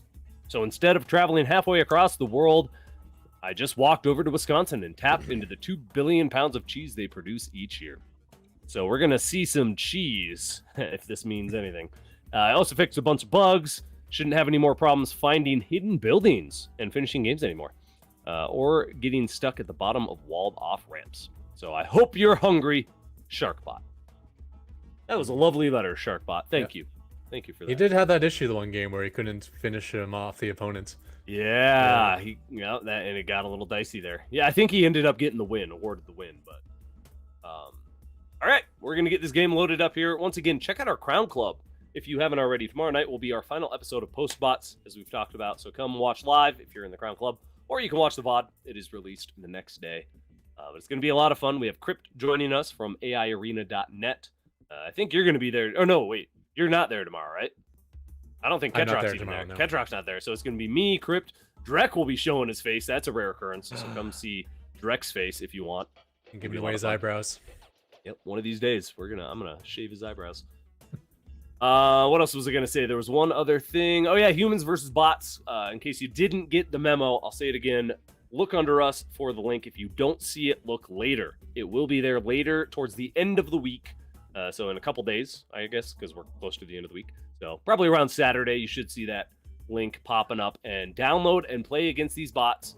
There will be instructions on how to do it and how to submit the replay. So make sure you get those replays in so we have some awesome games for our grand finals, for our humans versus bots show match. If you want to get showcased, go get some games in and send them our way. All right, ladies and gentlemen, you have waited long enough. It is time for our next best of 3 here.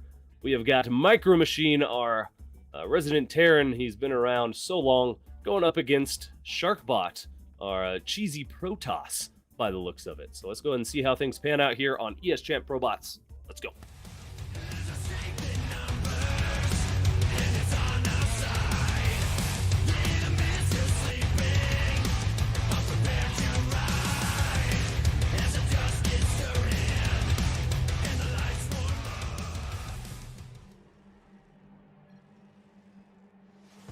RR and unusuals. Micro Machine.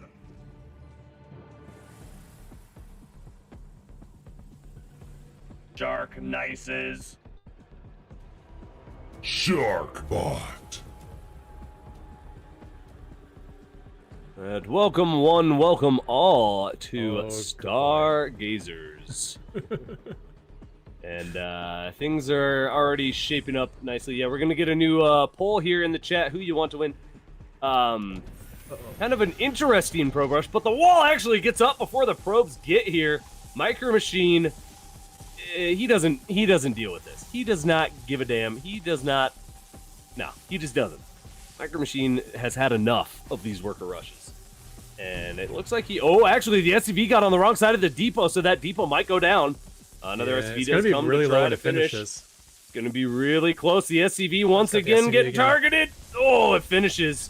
And now he can repair. Now he's fine. Now we're good. We are good. As long as that barracks can get up, Micro Machine will be able to get a Marine out and end this game. So... looks like Micro Machines already had this cheese, and he just swallowed it whole. No problem. Yeah. Didn't even chew. A lot of advantages here for Micro Machine. Like, the ramp is very close to the mineral line, which is helpful. The SCV stayed on the safe side of the depot for a long time. Oh, And we got our Marine coming. Oh, Reaper coming out. Even better. Yeah. And the probes kind of glitched out as they were approaching the ramp, which is odd. Yeah, I wonder what was going on. They were, like, spazzing, like, trying to group up, maybe? They were already grouped up, though. Maybe they were trying to ungroup? I don't know. I don't know. Something weird was going on. Wow, this is just kind of sad. Like, where's the barracks rallied? If it's rallied into the probes, that's not going to be good. Oh my for the god, Reaper. that would be hilarious. No, I don't think it's rallied anywhere. Yeah, no, I don't even know if it would be possible to spawn over there. It was like completely full of many probes. Yeah. So yeah, game 1 will go to Micro Machine here, and Sharkbot's gonna have to try something a little stronger, a little maybe a little bit finer aged cheese might be able to. Well, we did see Micro Machine break. How did that probe just get in? Hold on, what just happened? Oh, he launched it in probably with a Reaper Oh, grenade. did he throw a grenade at it? Oh yeah. You're right. I was like, how the hell did the probe just scoot through the thing there? Okay, that's fine. Sorry, what were you saying? We saw Micro Machine get in the state before and not attack. Remember against Zozo? Like, Zozo teleported back home, and then you had one Reaper out and never used him? Okay, never mind. This is over. I think I remember you talking about Vienna. He's fine. Micro Machine has got this on lock. And game 1, we'll go to our Terran there. All right. That was quick. Not much to say there. Failed worker rush. Easy. Yeah, you can get to the round of 8 with a worker rush, but I feel like once you get to the round of 8, worker rushes aren't going to cut it. Again, Micro Machine has pretty much a perfect worker rush defense, as we just saw here. It's really hard to worker rush Micro Machine. It's not impossible, but it's really hard, I think. Well, No? I don't know. He might have quit coding his bot because of worker rushes. Oh, yeah. When he does lose, which isn't often, it was always the worker rush that got him somehow. Some new variant of it that he hadn't planned for. Well, he held it. This was a brand new variant from what we could tell, and Micro Machine held it with flying colors. So The one thing this is telling me is like as good as Sharkbot's macro game was looking with the forward batteries and the Tempest play, maybe he decided he's still not strong enough to beat Micro Machine in macro. Which It's is hard. telling, yeah. it is. It's hard to beat Micro Machine in any game, let alone a long macro game. So, all right. Well, we've got, I think, game number 2 ready, and we're gonna go ahead and see if Sharkbot will cheese again or what will happen. Let's go.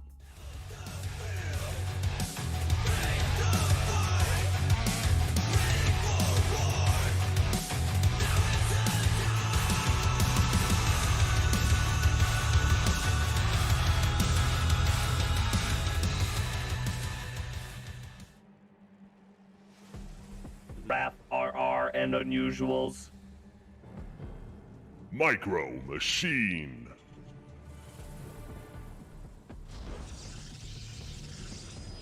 Shark Nices.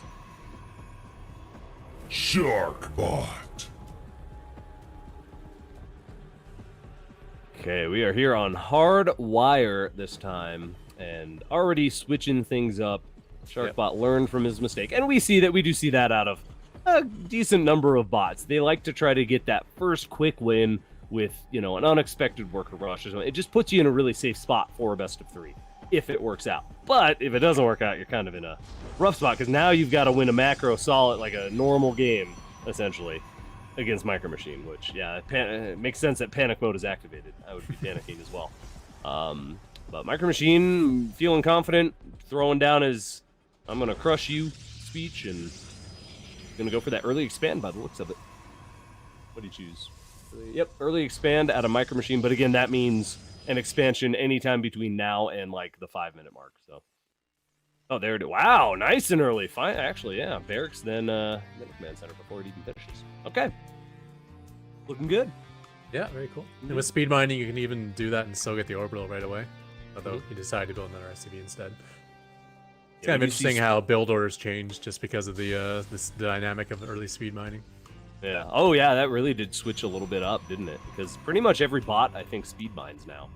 So that's going to allow for early Zerglings, early command centers. Yeah, just early anything mineral-oriented you can just get more of early.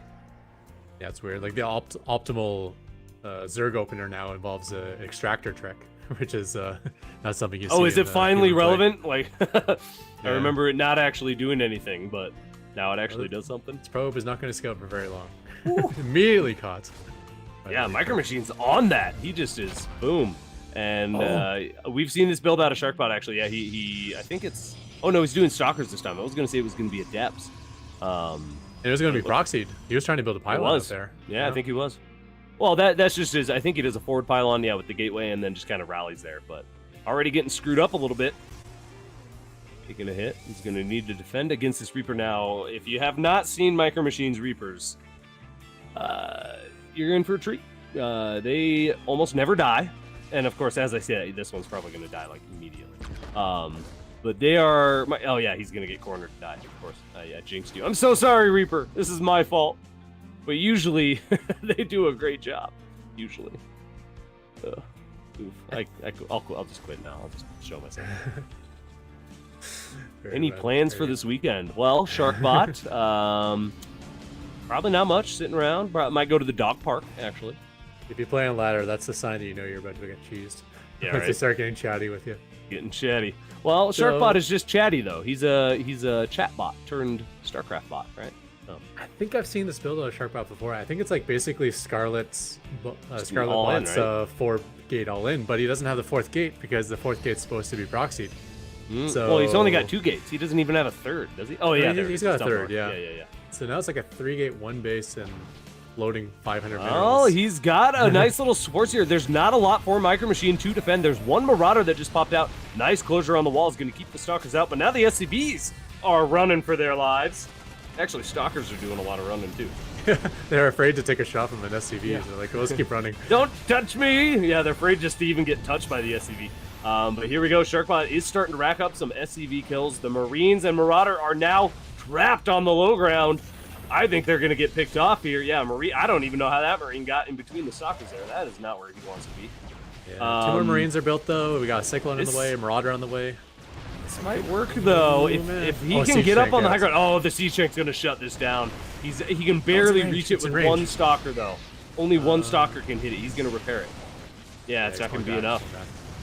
That's good. He didn't die on the high ground. Okay, well, best he can hope for now is to stop the command center, I think, on the low ground. There's no way he's getting up that with that Siege Tank there.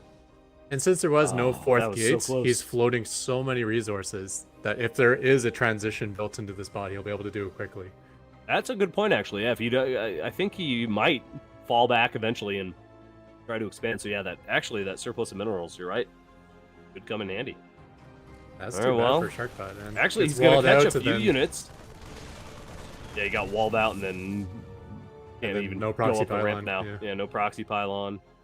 Oh man, if he had actually pushed forward there, Sharkbot could have killed all those units, I think, if he had caught them and gotten in between them and the base. But now they're going to pull back. Micro Machine is playing it safe. He's going to sit on 2 bases for a little bit. Cancels his offensive.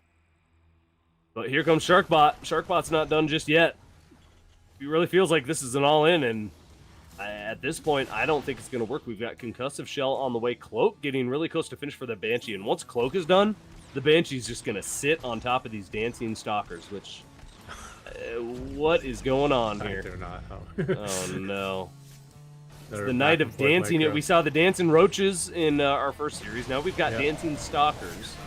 We just need a dancing terrain unit to finish things off. So yeah, the stalkers are going to trade okay here, but it's you can't just trade okay in this scenario. I think any hope of a transition is probably too late at this point. Unfortunately for Sharkbot, I think this might be a quick series. Oh, he tried. He got too cheesy. He Micro Machine just palleted that cheese. He was able to pallet. Is that the word? He was able to pallet the cheese. He was able to handle the stinky cheese. There. Okay, there's a transition. Okay. I was hoping you throw down 2 Nexuses though with his mineral bank. All right, you may. as well. There goes the probe. Where's he going for? As well. I don't think it matters. Double army supply. Cloak Banshee out. Cloak Banshee, no observers. There is a robo facility on the way. It's halfway done right now. And actually, no energy on that Banshee. Did it cloak or something? Yeah, it must have cloaked already. Yeah.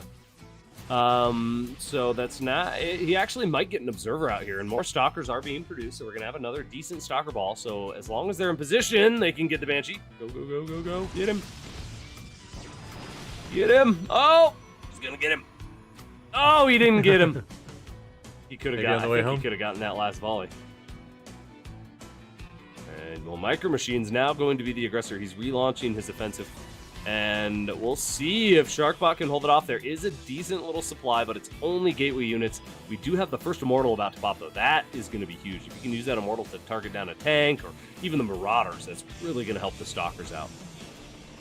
Oh, yeah, absolutely. But the economy is really, kicking into high gear here for Micro Machine. We got a whole bunch of shield batteries going down for some reason. You're playing defensively.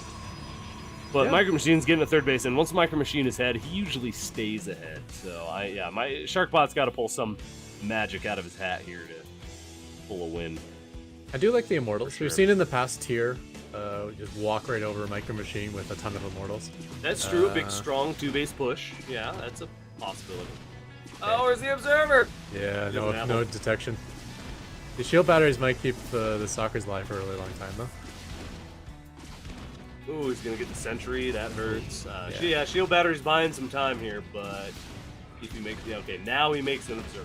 Does finally get one. That's good. Yeah, so I don't think he'll lose any more units. He'll just get the batteries drained, which isn't the end of the world. As long as he stays there. Yeah, that's a good point. Oh, stay there, sentry. Don't you leave. Oh no, sentry. No. Oh no, protecting the third where there's no batteries. No. There's that observer's done. Where's he going? Is he coming to help? I better hope so, but there's 2 more Banshees coming in, and if they split off, there's only 1 observer. I guess the second one's being produced here. There he is. Wait, where is he? Do you go across the map? Is that what happens? Where'd the observer go? I don't know. Okay, there's one going towards these banshees. Okay, so that's good. There we go. Oof. Okay, there it is. No, it went to the top left there. We have 2 observers here now. Yeah, but he didn't go to the banshee that was attacking Oh! stalkers, so he lost like half his stalker count to that one banshee. Couldn't Not to even mention the finish it sentries. off. Yeah. Ooh, Warp Prism trying to do something cheeky here, but it needs to be careful. There's a lot of Marines barreling down here. What is he even having that? Just Zealots or something? Probably his prison micro he likes to do with Stalkers. stalkers, Oh, yeah, but he's got against some sieged up stalkers, yeah, tanks and Concessor Shell Marauders and Oh, he's just dropping the Stalkers to their doom. They die instantly. Oh my god. plus the Brutal. War Prison was locked onto by the Cyclone, so I had to just leave, abandon them. Yeah. You guys are on your own. Oh no. Now we're... 2 immortals down. Oh, that hurt. 2 immortals that just lifted into that wounded prism. Yeah. Died. That's gonna be it, ladies and gentlemen. Micro Machine will show why he is. Yeah, top still the dog king. still. You know. Hold on, did I choose Micro Machine to get who I chose here? I chose Micro Machine. It was I had a hard time choosing between these 2. Oh no, I chose Sharkbot to win it, so I am 1 for 3 right now in my predictions. Not doing so hot. Sharkbot, no. I think I went against the grain by picking Micro Machine, which is good. But I also picked Catrock to win the whole thing, so that's bad. You screwed yourself there. Yep. Yeah. Just pick Gen Z bot. No, this was a really hard one to predict, and that's why we see predictions all over the place. We see multiple bots being chosen to win this thing because it is so close between these bots. Micro Machine will be able to hold the cheese very nicely, however, and shut Sharkbot down. Yeah, impressive stuff. Warm up that bot grinder. We're tossing Sharkbot into the scrap pile. But nicely done, Shark Nice, with some awesome stuff. He's got a few bots on the ladder. Again, go check out aiarena.net. There's constantly games on their Twitch stream playing. They have a YouTube stream as well, so go check it out, and you can see the likes of Sharkbot, Micro Machine, Catrock, all the bots hanging out there. It's where they are in the off-season between ProBots. All right. That was a quicker series of the night. No ace match for me for that one. I was a little sad, but still a fun series. It's nice to see some bots still trying to make those really cheesy builds work. And what a great it's hard. tournament by Sharkbot as well. You showed a lot with this bot. We saw a whole bunch of things which we've never seen ever. Protoss bot, feedbacks, and stasis Tempest traps carriers, and, stasis traps. God, you name it. Offensive shield batteries in the late game. Like it was a lot of cool stuff out of that bot. Yeah. Sharkbot had a great run for sure. Took down Benbot 2-0. Took a game off Catrock as well. So yeah, nice run to get here to the round of 8. And I have no doubt we'll see him again in future seasons. But we have got one more best of 3 tonight. One more match to finish off our semifinals. One more bot to throw in the scrap pile. Now this is a big one. Spud versus Eris. Eris, again, one of our reigning champs, won 2 seasons ago and 2 seasons before that or something. So a very strong record. Number 1 on aiarena.net. One of the hardest bots to beat. I'm just going to say the hardest bot to beat. Even harder than Micro Machine, I think. Eris is just so good that Spud's going to have a hard time here. I'll call it straight for y'all.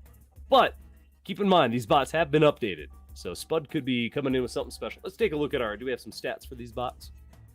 Let's pull them up. And yeah, I'm going to pull up Spud here, see if he's gotten any updates. So yeah, Eris constantly evolving, updating with the highest win rate at 94.51. But again, a little bit lower than it has been in the past. So that means some bots are starting to chip the armor a little bit, right? Starting to make some wins. No, 94.5 is like the highest we've ever seen of any bot. But oh, really? Oh, I thought it was at like 97 at this very or something. moment, he's maybe down to 90%, right? Oh, okay. But at the end of last season, he was at 94.5, which is insane. Gotcha. Absolutely insane. Well, we've got some updates, major improvements and bug fixes in Eris's Swarm Host Nidus build. So we might be seeing some Nidus play today. That would be extremely fun. Yeah, new Nidus movement logic, some Viper updates, some Overseer updates, new economic opening. Ooh, a nice fake build. Ooh, fun stuff. All right, so we're going to see something fun out of Eris, I think, this time around. And then, yeah, there's various bug fixes and tweaks to do more macro stuff. I'm gonna just this is gonna be a hard one. Yeah, I'm just gonna assume all the Nidus changes are coming out of Paul. You know, remember the old bot at Paul before he joined? I want to see more Nidus? Nidus. We need Yeah. that. I saw somebody Nidus playing around king. with Nidus mining. Somebody's working on that, trying to use Nidus worms as expansions. Yeah, But yeah, it it's gets tricky interesting. because you can't or you can't like unload at a certain rate or load at a certain rate. It's like slower, so I don't know. Yeah, they slow it's- down how fast you can unload out of Niduses, but Yeah, so that could That- affect. that doesn't mean you can't put down 3 or 4 Nidus at a base and just mine Yeah. from it. Is that cheap? But how much does a Nidus cost? 50? 50-50, I think. 50-50? So is it worth the gas as opposed to just getting a hatchery? You know, that's the question. Anyway, we've got Spud here. Let's talk a little bit about Spud. Now, Spud's been around the block quite a few times and has taken some pretty notable games off of. I feel like Spud's even taken a game off of Eris at one point in time. I might be making that up. He had some wars versus Spiny, who was, Yeah. you know, That's Eris what it may be what Jr.. I'm thinking of. Yeah, Eris Jr. He's So kind of it's- like, when he plays Zerg, it's almost like a tractor pull, where he does his tank marine push, and he just plows through, and it's just like, how far can it get before the Zerg finally stops it? You know? Mhm. Because it usually gets stopped, but like, did it break through the natural and into the main base before it got stopped, and then Yeah. at that point, it's too much damage.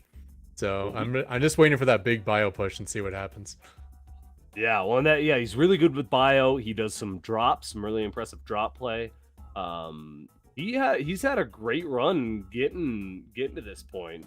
Took down a new bot, Xena. Of course, lost -0 there. -0 looking super good. But then took out Phantom Bot as well. So he's really got some strong Zerg play.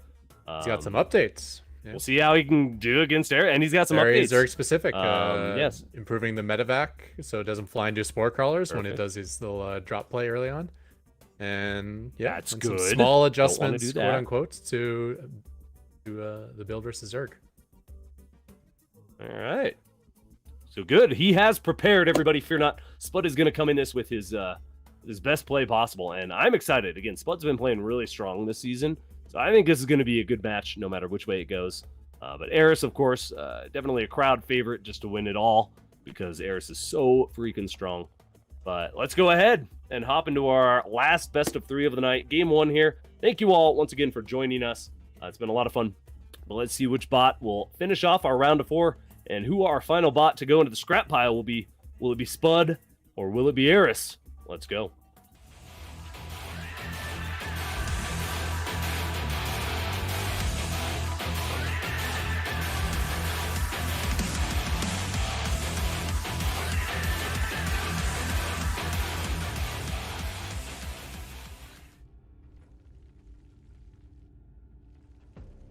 Team Eris's.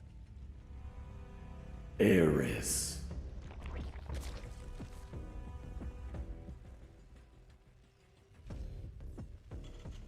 Spuds. Spud.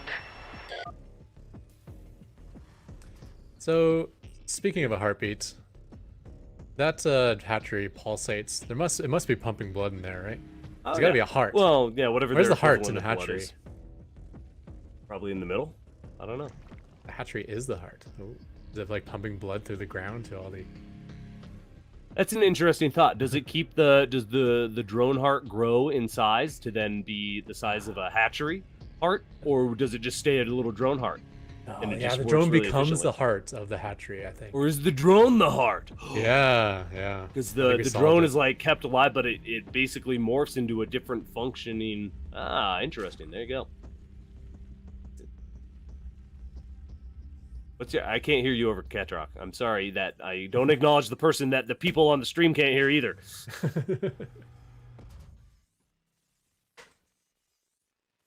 They learn the true meaning of Christmas, and their hearts grow in size.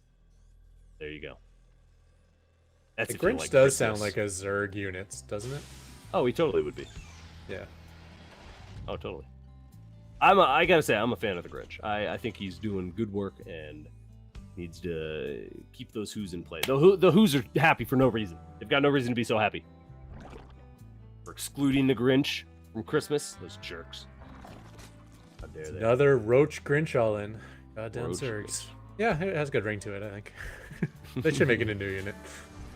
All right, Spud's getting his defenses up. He's got the second base on the way. I saw a bunker in the works on the. There it is. Yep, there on it the is. blueprints. So he'll be sitting pretty on 2 bases here.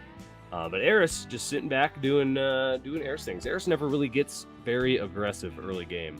Is a much more reactive style. Wait to get to 200 supply and then push across and just dominate.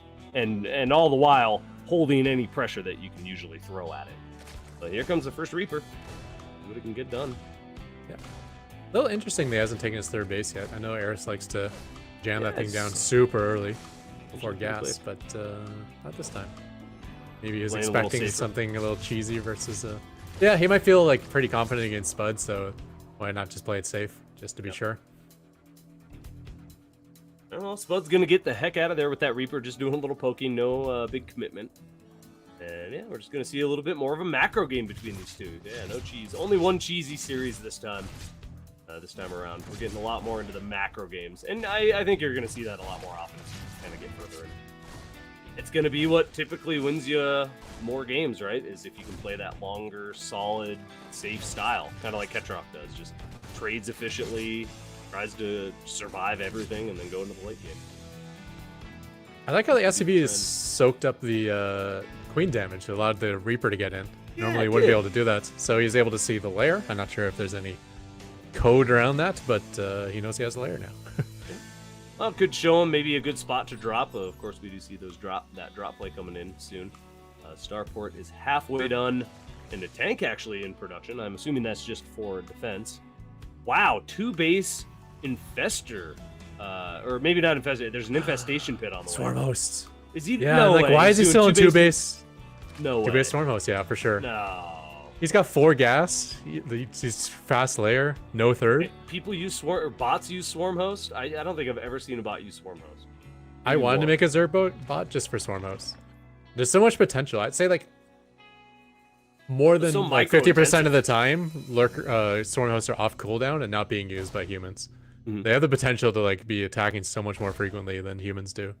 Oh yeah, well you can, while they do their cooldown, then you can spend non-stop action just moving them into the next perfect position. Whereas a human, you've got to go do some other things. Like, oh, they're on cooldown, I can go do other stuff.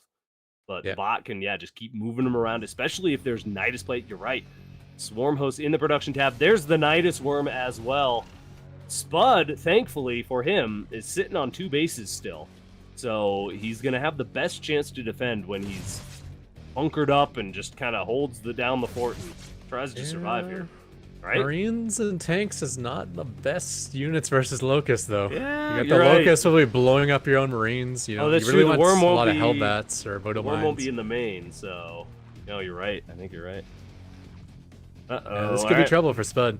Here we But go. if it's not trouble, it's a 2-base Zerg, which is good news for his tank push. That helps. That definitely Yeah. helps. Well, it all depends. Maybe he can push onto these swarm hosts if he can survive this first wave here, and maybe he can push down and catch some of them. Looks like the swarm hosts, what are they called? Swarmlings? Locusts. Locusts. There we go. Yeah. Locusts are going to hit the production here. They catch a tank. They Yeah. do so much damage so quickly. They're able to gun that down. So Spud will hold this, but yeah, like he's just going to start taking damage for free. Yeah, this killed the is tech free damage lab for and Eris, yeah. Canceled it a few times. Yeah, this damage will add up. Here's Oh, the drop, here's though. the drop. I didn't even see that coming across. He gets into the main where he was scouting earlier, does load back up and gets out pretty quickly, as we've seen. He just likes to poke in and disrupt and get some damage done, but then get out safely, which is good because you want to keep those units alive for later engagement, potentially. Oh! Almost got that swarm host. What was that guy doing? Ooh, nice targeting. Yeah, it looks like he's actually really targeting down the add-ons or something there. Maybe he was just not swarms there.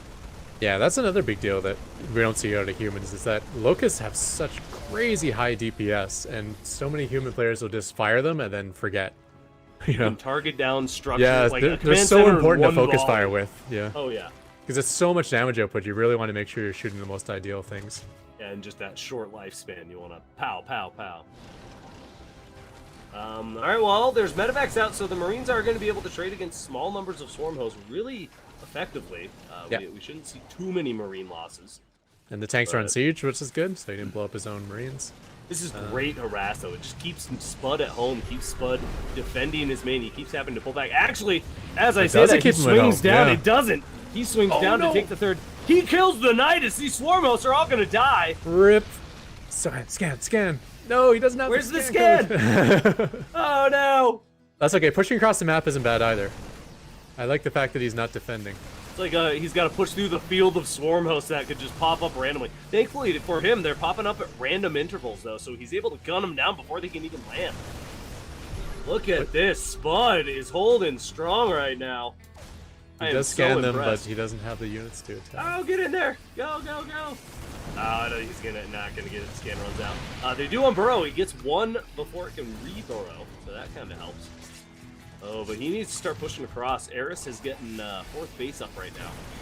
Oh man, one Raven would just shut these swarm hosts down so quickly. Oh man, that hurts a little.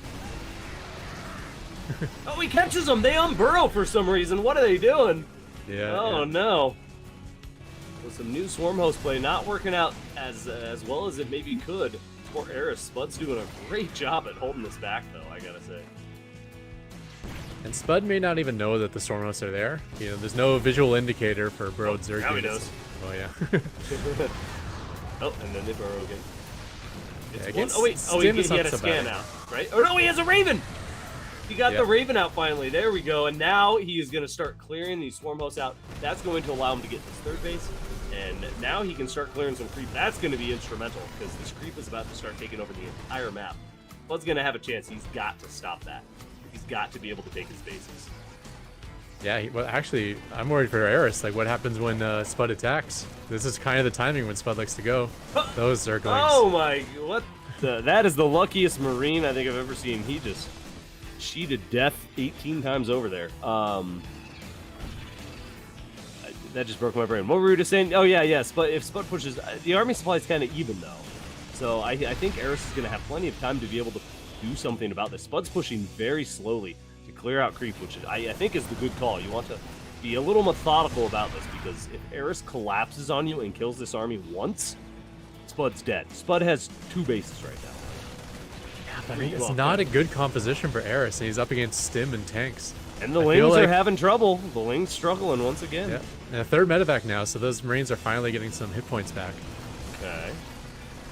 I can't see anything, by the way. Productive. If you get a chance to fix my screen, it's all just blur. I do see blobs of units shooting their way onto creep, however. It looks like a queen or so going down. Yeah, taking out some creep. Queen goes down, taking an overlord. You might get pulled back by this Zergling. Ooh, the Zerglings get the... Oh, no, they don't get the SCV. I thought they were going to kill that.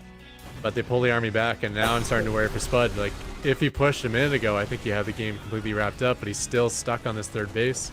And now Eris is up to like 5 bases. Yeah. He's got some roaches. They have burrow. Well, it's not done just yet. Spud still has a This great is a bad army. attack for Eris. Oh, Eris taking some big losses here. This is huge. Yeah, if some good Spud biles, can push through. If Spud can push through here, this is going to be huge. Looks like he will force these Ravagers back onto the creep. And Spud's just going to keep pushing forward. Only thing I can note is just not enough healing here. The medevacs are working overtime, especially with fungals coming down. Oh, it's just going to be so hard to keep this going.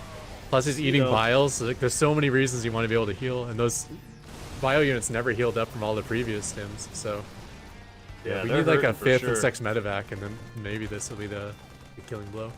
Yeah, even just a couple more medvacs would really help. I think you're right. Spud just trapped his SCV at his third base by a bad chart position. Oh no. Oh, what is that? The second trapped SCV we've seen? Oh, 2 trapped SCVs now. 2 trapped SCVs. Oh no. Here comes the push. All right. Well, here comes a little more action on the creep. Will Spud be able to push through? Yeah, just not enough healing, like you said. Now all the bios disappeared. Yeah. You had the right army. You just didn't have the hit points. Didn't have enough of the right army. He had enough of the right army. They just. But he just Cheeto canned in his own. He did, yeah. Medevac thing. Uh-oh, yeah, things starting to tip into Eris's favor just again. Not enough economy. Eris, in a war of attrition at this moment, will win. Spud is gonna keep pushing. He's fighting, man. Spud's a fighter. Yeah. I don't know if he's gonna have enough to make anything happen. Eris can just do this all day, man. This is like a tractor pull where like the guy revs his engine, the block doesn't even move. He's like, oh, this isn't going well. Yeah. Ooh. Man, what an impressive start to this game, though. Spud really had showed it, his man. stuff. It was looking really good for a couple minutes there. Yeah, he got all the swarm hosts. He had the right army. He just needed a couple more medevacs. He needed to push, and he couldn't do either of those things. Well, it's so hard to make all those things happen correctly in the right order, at the right time, and God, he got so close to making it happen. But yeah, Eris just was able to expand too much and was able to just crank out enough units that even though he lost all those swarm hosts, it still was enough for reproduction there to reproduce for him. Third wins. Yep. Game 1. Oh wow, what a great game though. Yeah, Spud really showing some awesome stuff again this season, and this is like the hardest match that you could get in the round of 8 to start. So to look that strong is impressive. But Eris is taking this game and looking good. Yeah, I'm hoping for a repeat of strategies actually, because I think Spud's got a good chance in this situation, especially if he catches all the swarm hosts again. If he catches the swarm host, if he can stop the run bys from pulling him back, like say he catches that little Zergling run by as it's trying to go in, all of a sudden he doesn't have to spend all that time going back into his main. He can keep pushing forward. So it is a lot about the timings for sure. Maybe a map where it's not as easy close. to flank him. Yeah, that would help. Definitely. Yeah, that was a good map for creep spread, for Zerg flanks, for that kind of thing. Ooh, good game though, and we're gonna get game 2 loaded up here and see if Spud can turn things around, or if Eris will be moving on to the round of 4. Now, I chose Eris to win the whole thing this time for multiple reasons.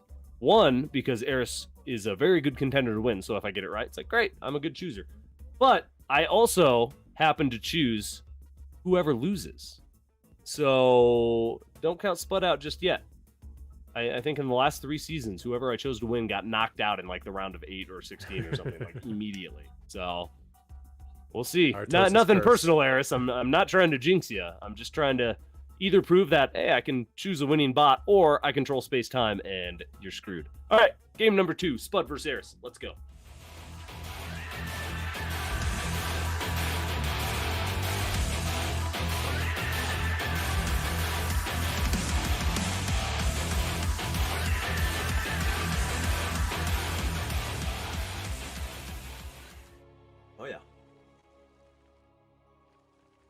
Team Eris's Eris.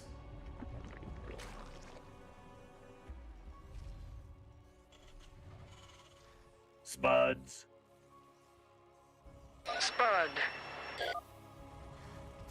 Got high quality again. Well, you've got high quality again. I've got better quality. It's less potatoey. I can almost make out some numbers. I can read. Yeah, Well, now I read the can't read, potato. Spud. That's all I need. All right, game number 2 here. I can't even read the map. What map are we on, Catrock? This is Waterfall. Waterfall. The AI edition. Yeah, it's bad enough I can't even really see the mini map to tell which map it is. Yeah. Well, to That be fair, there is a lot Oh, of maps it's shaped clear. very similar to this. Yeah. I can Nice. see. I like this map. This map's really cool with the scenery here. I love the glass bridges on it, and it's a nice kind of spaced out map. I like that the bases are all kind of, I don't know, I just like how they're arranged, and yeah, not too many high ground, low ground shenanigans. It's a nice looking map, just a nice standard looking map. It's hard to tell from the mini map, but it's an extremely tiny map. Like Yeah. very, very small. Yeah, it's easy. Like every base is so close to the other bases. and, I like that. I miss some of the smaller maps that we used to have. yeah, it it's good to seems- have them in the map pool. I mean, Yeah, 2 maps every diversity. map pool have to be categorized as rush maps. So, yeah, they can't all be like massive, Macro, 18 base macro yeah. bases, macro maps. Yeah, a little too much. No, I like that diversity. A little pretty map. All right, spawning pool on the way here before hatchery. Oh wait, no, I'm sorry. Hatchery's just finishing. So when you were talking about your picks, it actually reminded me. Do you remember the Artosis curse? Which Where one? Artosis, well, whenever he picked someone to win, they'd always lose, and it was so yeah. accurate to the point where Korean pros would get legitimately angry at him on Twitter when he would choose them to win. I'm headed He's like, straight I down think that Dark's path, got this one in the apparently. bag, and then Dark would just get like screaming at him on Twitter. It's hilarious. I It's haven't funny heard too about it because for he years, has. but it was very accurate for a long time. Well, it's funny because he has such a good sense of who should be winning. Like, probably in those situations, Dark should have won. But, you know, StarCraft is a game of chance sometimes. A game of misinformation, of incomplete information. So, we'll see what happens. Spud could definitely make things happen here. Reaper's already doing some work. I think. I can kind of not see again. Yeah, and we have no early third once again, and a quick layer once again. So I think we might be seeing a Swarm host once more. All right. I could see it working out. Worked last game, obviously, but a little smaller map might be easier for Spud to catch the Swarm host this time around. I'm having trouble commentating because I'm trying to think like how all my builds would work against the Swarm host play. Because this is something I've never seen before, so I'm like, would this build work against that? Or like, who would have the advantage here?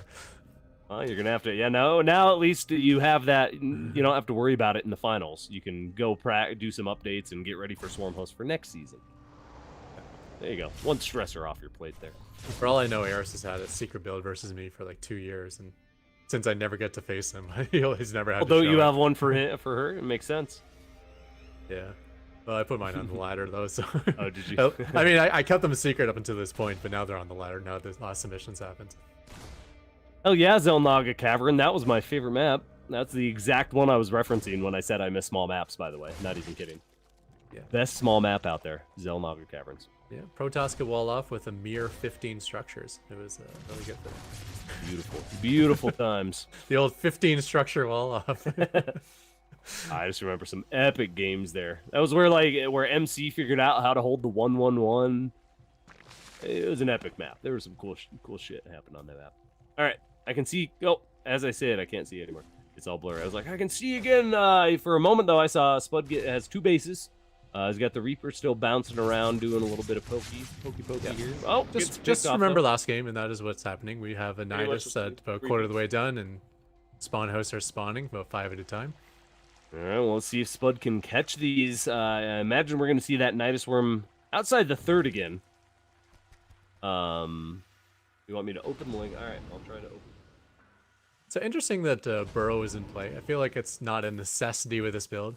Like you have Niduses that you can hide the Swarm host. You can use that gas elsewhere. But as we saw, the Burrow from the Swarm host came in quite handy the previous game when the Nidus went down and the Swarm host got to live. Just doop underground. Nidus play is the tag. Right at the third.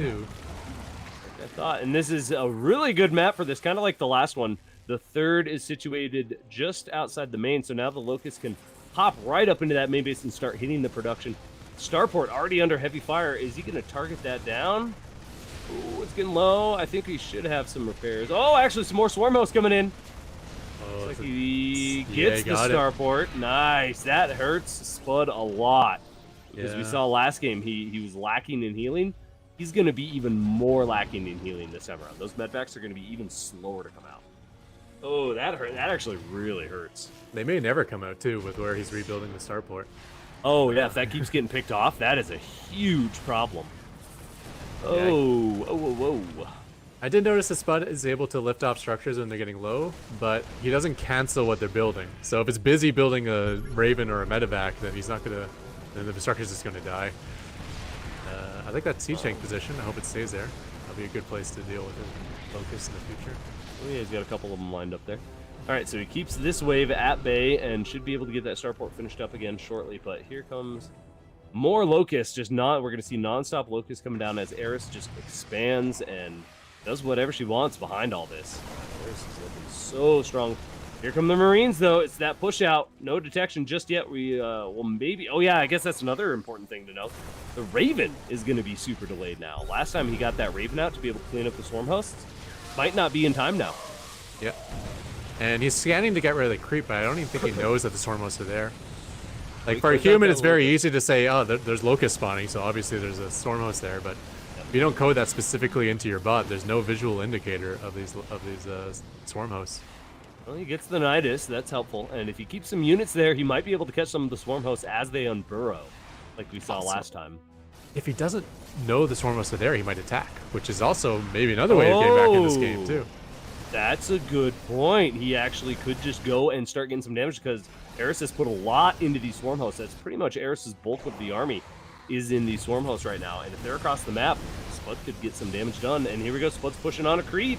We do have a couple medbacks out actually, and a nice lift saves the starport this time. Moves it out of range a little bit, but I mean it's still in danger a little. Yeah, but the Locusts pull the army back home. He's not going to base trade it. Yeah, that's too bad. Well, they die off, and let's see if he pushes back once again. He's going to try to defend his third. Oh, I didn't even see there's a pesky Zergling here pulling things back. Spud getting too distracted. Yep. Peskiness is a very good bot trait, and Eris has got plenty of it, yeah. Well, Burrowing blings, you know, doing little run-bys, you know, flanking. Oh no, we might lose another starport here. Yeah, I guess if it's building, it doesn't lift off. Boom, down it goes. We're going to see this one maybe finish building whatever the heck it was building, a Viking or something. Maybe another medback, but it looks like it might die. These swarm hosts have gotten so much more damage in the main this time around. Yeah, he just got both starports. Oh, he tried to put a Nidus in the main too. Yeah. He's like, all right, I've killed enough in your main. I can just start putting my swarm hosts right there. That is brutal.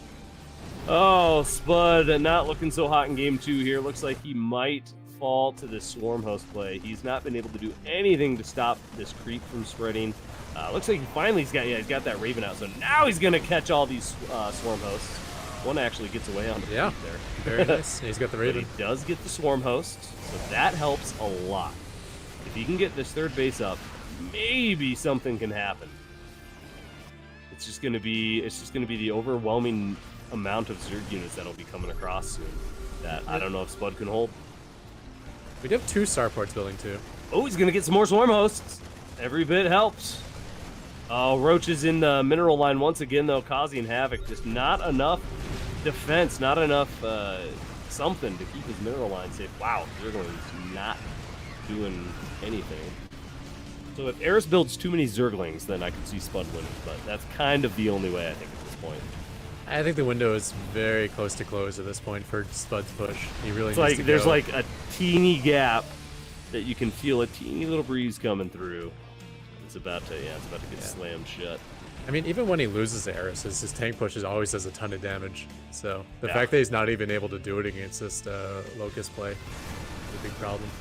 And Locusts are tricky. It's again one of those things that not a lot of the bots have had to deal with, so I'm assuming a lot of bots don't even have a response to swarm hosts, like a specific response. You said your bot doesn't have any response to swarms, right? Necessarily. I don't know. I mean, you don't need something super specific, but at the same time, we've never seen any swarm host play this good before. You We've need seen like enough little that it tricky doesn't. play, but Yeah. Well, you need enough that it doesn't pull you back into your main, or you know, you have to be able to attack and do drop. I don't think he even pulled any drops off this time around, did he? if he did, we missed it. Yeah. Yeah, well, it's a harder map to drop on. Oh, and nice he high just- ground. Oh god, he hasn't had a moment to breathe to do anything like that. Yeah, good high ground position is going to be able to push this back for a minute. And we finally have 2 medevacs on the way after a long time of no starport production. Finally, yeah, Yeah, maybe. but the bio counts maybe is so they'll- tiny, and Eris is already at max. Eris is at full Eris right now, with Full 7 Eris base mode. economy going on. Yeah, and it's that war of attrition we've been talking about all night, and it's really getting to be the regular for bots to really go into that late game war of attrition where they just have great economies and play a little bit safer, play a little more defensively. It seems like that's kind of the trend these days. Getting to that later game, which I like. Yeah. Not for every bot, obviously. Sharkbot likes his early game cheese, but. Ooh, Yeah, yeah. looks like Spud was trying to push. He was He couldn't was trying. do it. Well, he's like holding the line right at the edge of creep here, but the edge of creep's right outside his third, pretty much. Yeah. And Well, yeah. that This game is supply over is now, just but plummeting. Yeah. That is gonna do it. We're gonna have our final bot moving on to the round of 4, and our final bot for the scrap pile. Sad to see it, but Spud is going to get tossed into that deep fryer there. by the way, this entire time there's been one swarm host that survived that's been constantly harassing that 3 o'clock base. Oh really? Oh, sorry, the third base. Yeah. Oh yeah. Yeah, Like, every once in a Swarmos while was you a see nice lot build. Yeah, it's pretty cool. We've never seen like anything that. like that before. It's quite very, very good. So how well do you think it's going to work against Micro Machine? Because we're going to see Eris versus Micro Machine next week in our round of 4. I've never seen Micro Machine up against Swarm Host before, so I have no idea what to expect. Well, since Micro Machine's fully public and he uses his builds on the ladder, I'm sure Eris knows very well whether it'll work or not. So Yeah, that's a good I'm point. guessing if you see it, it's probably going to work. If you don't see it, then you know it. Micro Machine is too strong for it. Yeah. Yeah, great updates here out of all our bots that did update. Everybody's looking so strong. We had some awesome series. If you missed any of them, go back and check them out. We had 2 ace matches in the first half of the show, and then a great cheesy series last, and then right here, a nice little TVZ to finish things off. A much more standard TVZ finish the day off here, but a great series between those two. Well done, Spud. Good job getting to the round of 8, but your run ends here. Eris, you are going to be moving on to face Micro Machine. And let's go ahead and take a look at the bracket, actually, as we talk about what's coming up next week. So that was our round of 8. We are all finished with that. And we now have our round of 4 decided. And we'll have more eliminations next week. We're going to eliminate 2 more bots next week until we have just 2 remaining for our grand finals. Yeah, I chose Catrock and Eris, so I could get one of 2 still. That's true. I'm really looking forward to Eris -0 matchup again. They both Yeah, you improved think so we'll get much that from again? last season. I hope so, because that was such a great best of 7 last year. You're counting And, out Dominion Dog. Don't do it. No, I'm saying what I'm hoping for. Dominion Dog, I know for a fact, has some dirty stuff planned for -0 and Eris. So look out, guys. This We is might going have to a be Dominion Dog victory. Yeah, we could. I could absolutely see Dominion Dog getting to the finals. I could see any of these 4 bots getting to the finals. I do think Eris is definitely a little favorite over Micro Machine just because of the updates and how strong Eris is. If anybody can beat Micro Machine, it's going to be like the top bot on the ladder, which is Eris. Yeah. But this could go any way, any which way for sure. You could yeah, this is potentially say crazy. Micro Machine's the strongest bot, but I don't think he has much of a chance just because of the Not lack if of you updates. He's specific, too yeah, predictable. when you target him, when he's predictable, when you target him, when you do a build that you know works, like you said, Eris is doing some builds on the ladder that he's probably pretty sure works because he's able to test it and see if it wins or not. So, But the other Yeah. 3 bots, I don't know who to choose. it's any bot's game at this point. Again, thank you everybody who filled out your prediction brackets on Challenge. Yeah. Thanks for playing along with us. We'll take a look at that tomorrow night again in Postbots, our final episode. So if you are in the Crown Club, please come hang out with us in the Discord, same time, same place here on ESChamp. ProBots, we're going to be doing that in our Discord. But yeah, thanks for being here, everybody. This was a great night of games, a phenomenal round of 8. Some of the best play we've seen out of these bots. It was just super cool to see Nidus in play again. We saw some great cheeses. Unfortunately, they didn't work out super well. Micro Machine 2 versed on the cheese. And then some really solid macro games in our first couple of series. It was really back and forth and just a lot of fun to watch. So go check them out if you missed any of those games. And we'll see you all tomorrow night if you're in the Crown Club. Oh, what else was there? I think that was all. But what are we doing for Final Four? Let's talk about Oh. what kind of schedule we got coming up, because I'm actually not sure myself. Well, Usually we do the finals on a weekend. I know that much. Oh yeah, so it is a little bit different this season. Good call out. Next week will be our final quote unquote week of. Oh wait, was this week 6? Have I been saying week 5 when it's really week 6? What week is this? Oh my god, I've been saying this is day 5. This is day 6 of ProBots. I've lied to you all this whole episode, this whole show. This was our 6th day. I'm so sorry. I tricked I you. have to I scratch lied it to all you. out and start a brand new page. It says day We're 6 starting on it. over. Every bot is disqualified. We're starting anew. Okay, so next week will be our final week of normal games. We are going to have our round of 4. So our final 2 eliminations, we'll have our semifinals essentially. So we'll have 2 more bots knocked out. And then when we have our final 2 bots, that will be taking place Saturday. So usually it's this following Saturday. This time it is 2 days after our final day. So on the 17th. So all happening next week. On the 15th will be day 7. On the 17th will be our grand finals. So it's to appease the Christmas crowd, so people can go do holiday stuff or something. I don't know. I don't do anything. Okay. So I don't care. So we got a third but place match. So third no place one's getting match knocked next out week. next week. No, we do have two knockouts next week. Well, I mean, they'll be around for the third place match, though, right? No, we don't do a third place match. It's We third, don't do a fourth third place. match. Yeah, Oh. no, at least I don't think. Not anymore, because we don't have the lower bracket for him to come up from. So just the anymore. humans versus bot and the grand Humans finals versus then. bots in our grand finals. Yep. Oh, So we'll okay. have It is a next little week different, 2 more eliminations, leaving us with 2 final bots, our top 2. And then for the grand finals 2 days later, on the 17th, we'll have our humans versus bots to start things off, I believe, and then followed by our bot. Or wait, do we do it the other way around? I forget which way we do it. We'll do humans versus bots at some point, and then we'll have our grand finals at some point between our final 2 bots. Something like that. It'll be fun. Join the Yeah. forum. You can stay up to date with everything right there. But yeah, good call out. We're doing a little bit differently this season, so definitely take note. It's all happening next week on the 15th and the 17th. And I believe on the 17th it'll be around noon Eastern or something. Yeah, 1 it's p.m. usually Eastern. around then. Sometime yeah. around that. You'll get an official time next week during our final broadcast. Subscribe on YouTube because you'll get notification. Yeah. Yes, and subscribe because we are halfway to our subscriber goal. We've got 250 out of 500. So thank you all for finding your way here and enjoying the content. It's very impressive indeed.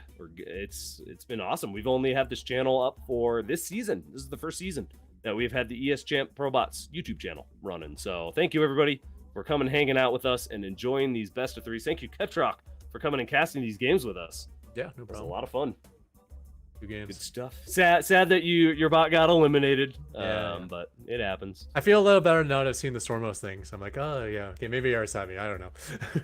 It would have been interesting We'll though, because I never would have know. felt like battle cruisers jumping in his base the same time locusts are jumping into mine. So it would have been very chaotic. We're gonna be 70-year-olds sitting here waiting. Oh, maybe Yeah. next season we'll see Catrock versus Eris. Maybe next time. That's right. Well, until next time, thank you all for being here. Again, if you're in the Crown Club, we'll see you tomorrow night, or you'll be watching the VOD, one of the two. And if not, we'll see you all next week for Day 7, our final round of games, our semifinals here on ES Chat ProBots. So thank you all for being here, and thank you to our production. Doing an awesome job. Laddie, Kaiser, and Drek keeping things looking Well done, smooth. guys. And with that, say bye. Oh, I was gonna have Catrock do Nope, the outro. I you're was like, I fresh, guess yeah. I'm done. All right, bye everybody. We're done for the night. See you next time. See you guys.